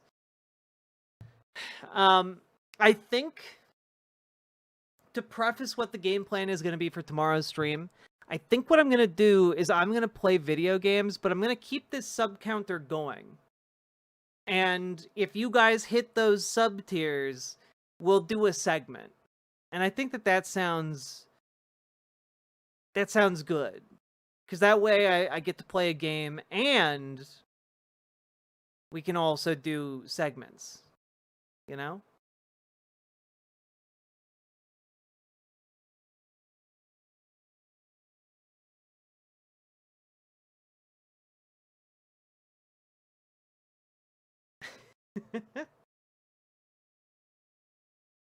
You should play Deadly Premonition 1 before Dark Dreams Don't Die. I should? Okay. I have played through part of Deadly Premonition 1, but I never finished it. So I should do that too. Are you going to do the Trump Antifa segment tomorrow? Yeah, I probably will, though I think I'm going to, instead of forcing you all to watch the full 90-minute long panel, I'm probably going to do a better job sourcing some clips from it so that you guys don't have to sit through just the worst, man.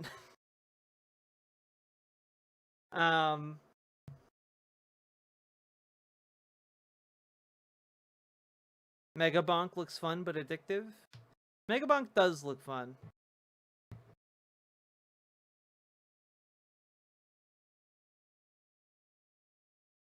Oh, Tenebra's Somnia does look really great, Salmon Moose.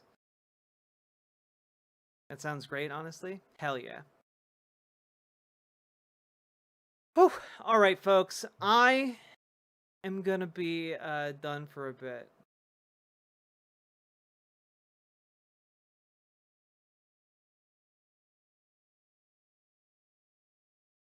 I will see you all tomorrow. We'll be live. It'll be a chill stream.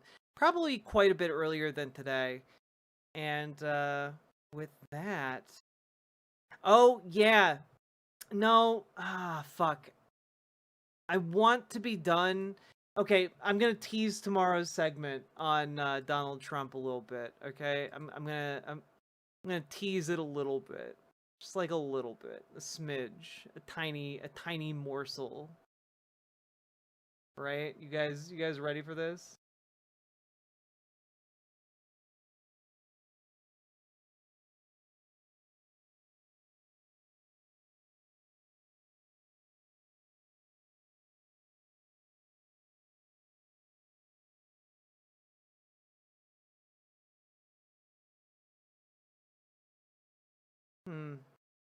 Did my internet just shit the bed? Oh wait, okay, here we go. Just a little peek behind the curtain here. Here's Hakeem Jeffries, and I think I just found this fun. I found this interesting. There's so much going on in the Hill right now, as you know better than anyone. I also played this exchange or this interview that Speaker Johnson did, and also an exchange, I should say, where he basically denies that not swearing in Adalita Grijalva, who won her election more than 2 weeks ago, has anything to do with the Epstein files. We all know she's the 218th vote for the discharge petition. I assume you do not buy that at all. We don't buy it at all, and we all know this is about the Epstein files and the fact that Republicans on the Hill for months have been doing Donald Trump's bidding and trying to hide these Epstein files from the American people, notwithstanding the fact that the victims have called for full transparency so there can be accountability. And we fully support these brave victims. And Mike Johnson and this group continue to cover up for the pedophiles. That's crazy. And as you pointed out, Representative-elect Adalita Grijalva was going to be a great member, succeeding, her legendary dad in the Congress, a progressive champion. She's made clear, I'm going to be the 218th vote on the discharge. Man, it's crazy to realize that Jen Psaki was the last competent WH press secretary. It is, because I also didn't think she did a particularly great job. Also, Sake Tanuki, thank you for the 5 tier 1 subs, putting us over the halfway mark to our next roulette spin. To force an up or down vote, which will pass the House, forcing the Trump administration. Oh man, my internet seems like it's having some trouble, or maybe it's the computer. Not my best computer. Come on. There's so much going on in the Hill right now, as you know better than anyone. I also played this exchange or this interview that Speaker Johnson did, and also an exchange, I should say, where he basically denies that not swearing in Adeliza Grijalva, who won her election more than 2 weeks ago, has anything to do with the Epstein files. We all know she's the 218th vote for the discharge petition. I assume you do not buy that at Also, all. how hard would Keegan-Michael Key go as a Hakeem Jeffries impersonator? Oh, so hard. At all, and we all know this is about the Epstein files and the fact that Republicans on the Hill for months have been doing Donald Trump's bidding and trying to hide these Epstein files from the American people, notwithstanding the fact that the victims have called for full transparency so there can be accountability. And we fully support these brave victims. And Mike Johnson and this group continue to cover up for the pedophiles. That's crazy. You know, we just need more energy like this. Frankly, we need more energy like this. And the fact that we're getting it from maybe the least energetic man in the Democratic Party is kind of insane. But I fucking despise Hakeem Jeffries. And I will continue to despise Hakeem Jeffries, and I will be supporting the primary challenger that has emerged. But I also just wanted to say, like, this is still good. Like, I can oppose this man and also still be like, yeah, you know, more of our Democratic politicians should be pointing at Republicans and saying, hey, you're covering up for pedophiles. Why is that? Like, more of them should be doing that. Because it's a pretty basic question. And, like, a pretty reasonable desire to have an answer to that, right? Yeah, the broken clock is right, but I think right now is the time we really need the broken clock to be right. Like, it's a pretty tense moment. We need to do everything we can to stymie this administration. It is weird to see Hakeem Jeffries not immediately alienate his constituents.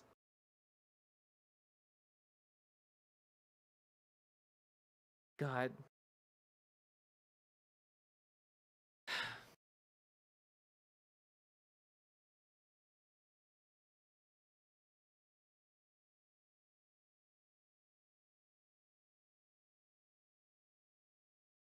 Dude, Catabingo Rising, you got like 2 different songs that you wanted to have played on stream today. You need to be satisfied with that.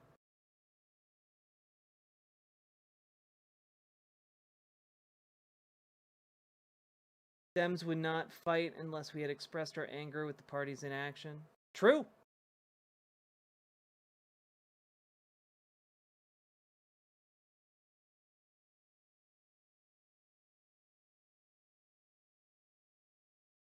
It wasn't the Jazz Dog mix? I don't got that. I don't got that handy. Sorry.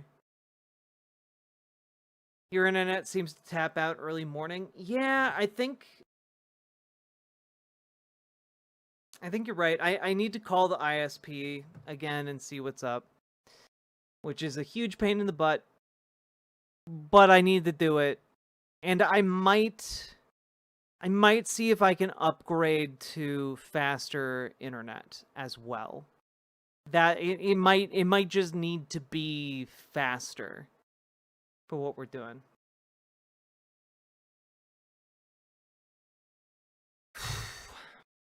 The comfy jacket brings sleepiness. It does. It's so comfortable. It's so comfortable that it's so oversized for my body. But like, I think that makes it even cuter on me. Yeah, maybe I'll just stick it out until the office change Salmon Moose. Probably a good idea. All right, I am going to bed. And unless you guys get like 43 subs right now, I'm going to bed. I appreciate all of y'all. I think you guys are wonderful. Saki Tanuki, damn it. My for the 5 personal tier cause subs. cannot happen soon enough. 1 Gbps plus municipal broadband provided as a right by the state. God, that would be great. That, honestly, that is kind of like the bare minimum you need these days. Right? Like, I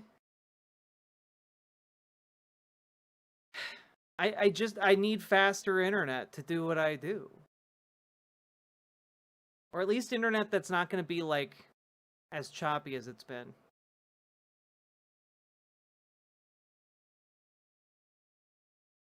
Also, Saki Tanuki, thank you so goddamn much for the 5 tier 1 subs.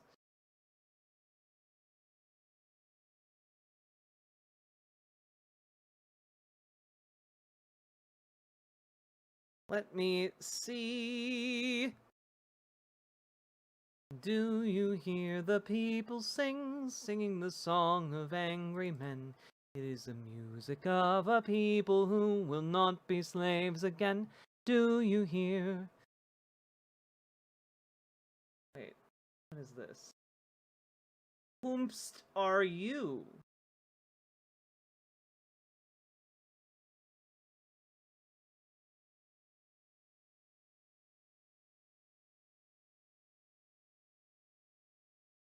Necosaurus. All right, we're rating Necosaurus, and wait, that sounded nice. It was just a show tune.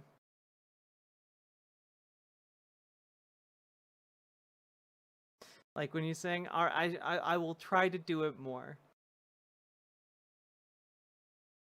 All right, you guys do well by Surus. Okay, be nice, be kind, be wonderful, i.e., be your usual selves. I will see you all on the other side. Good night, everybody. Good day. Good day. Good day.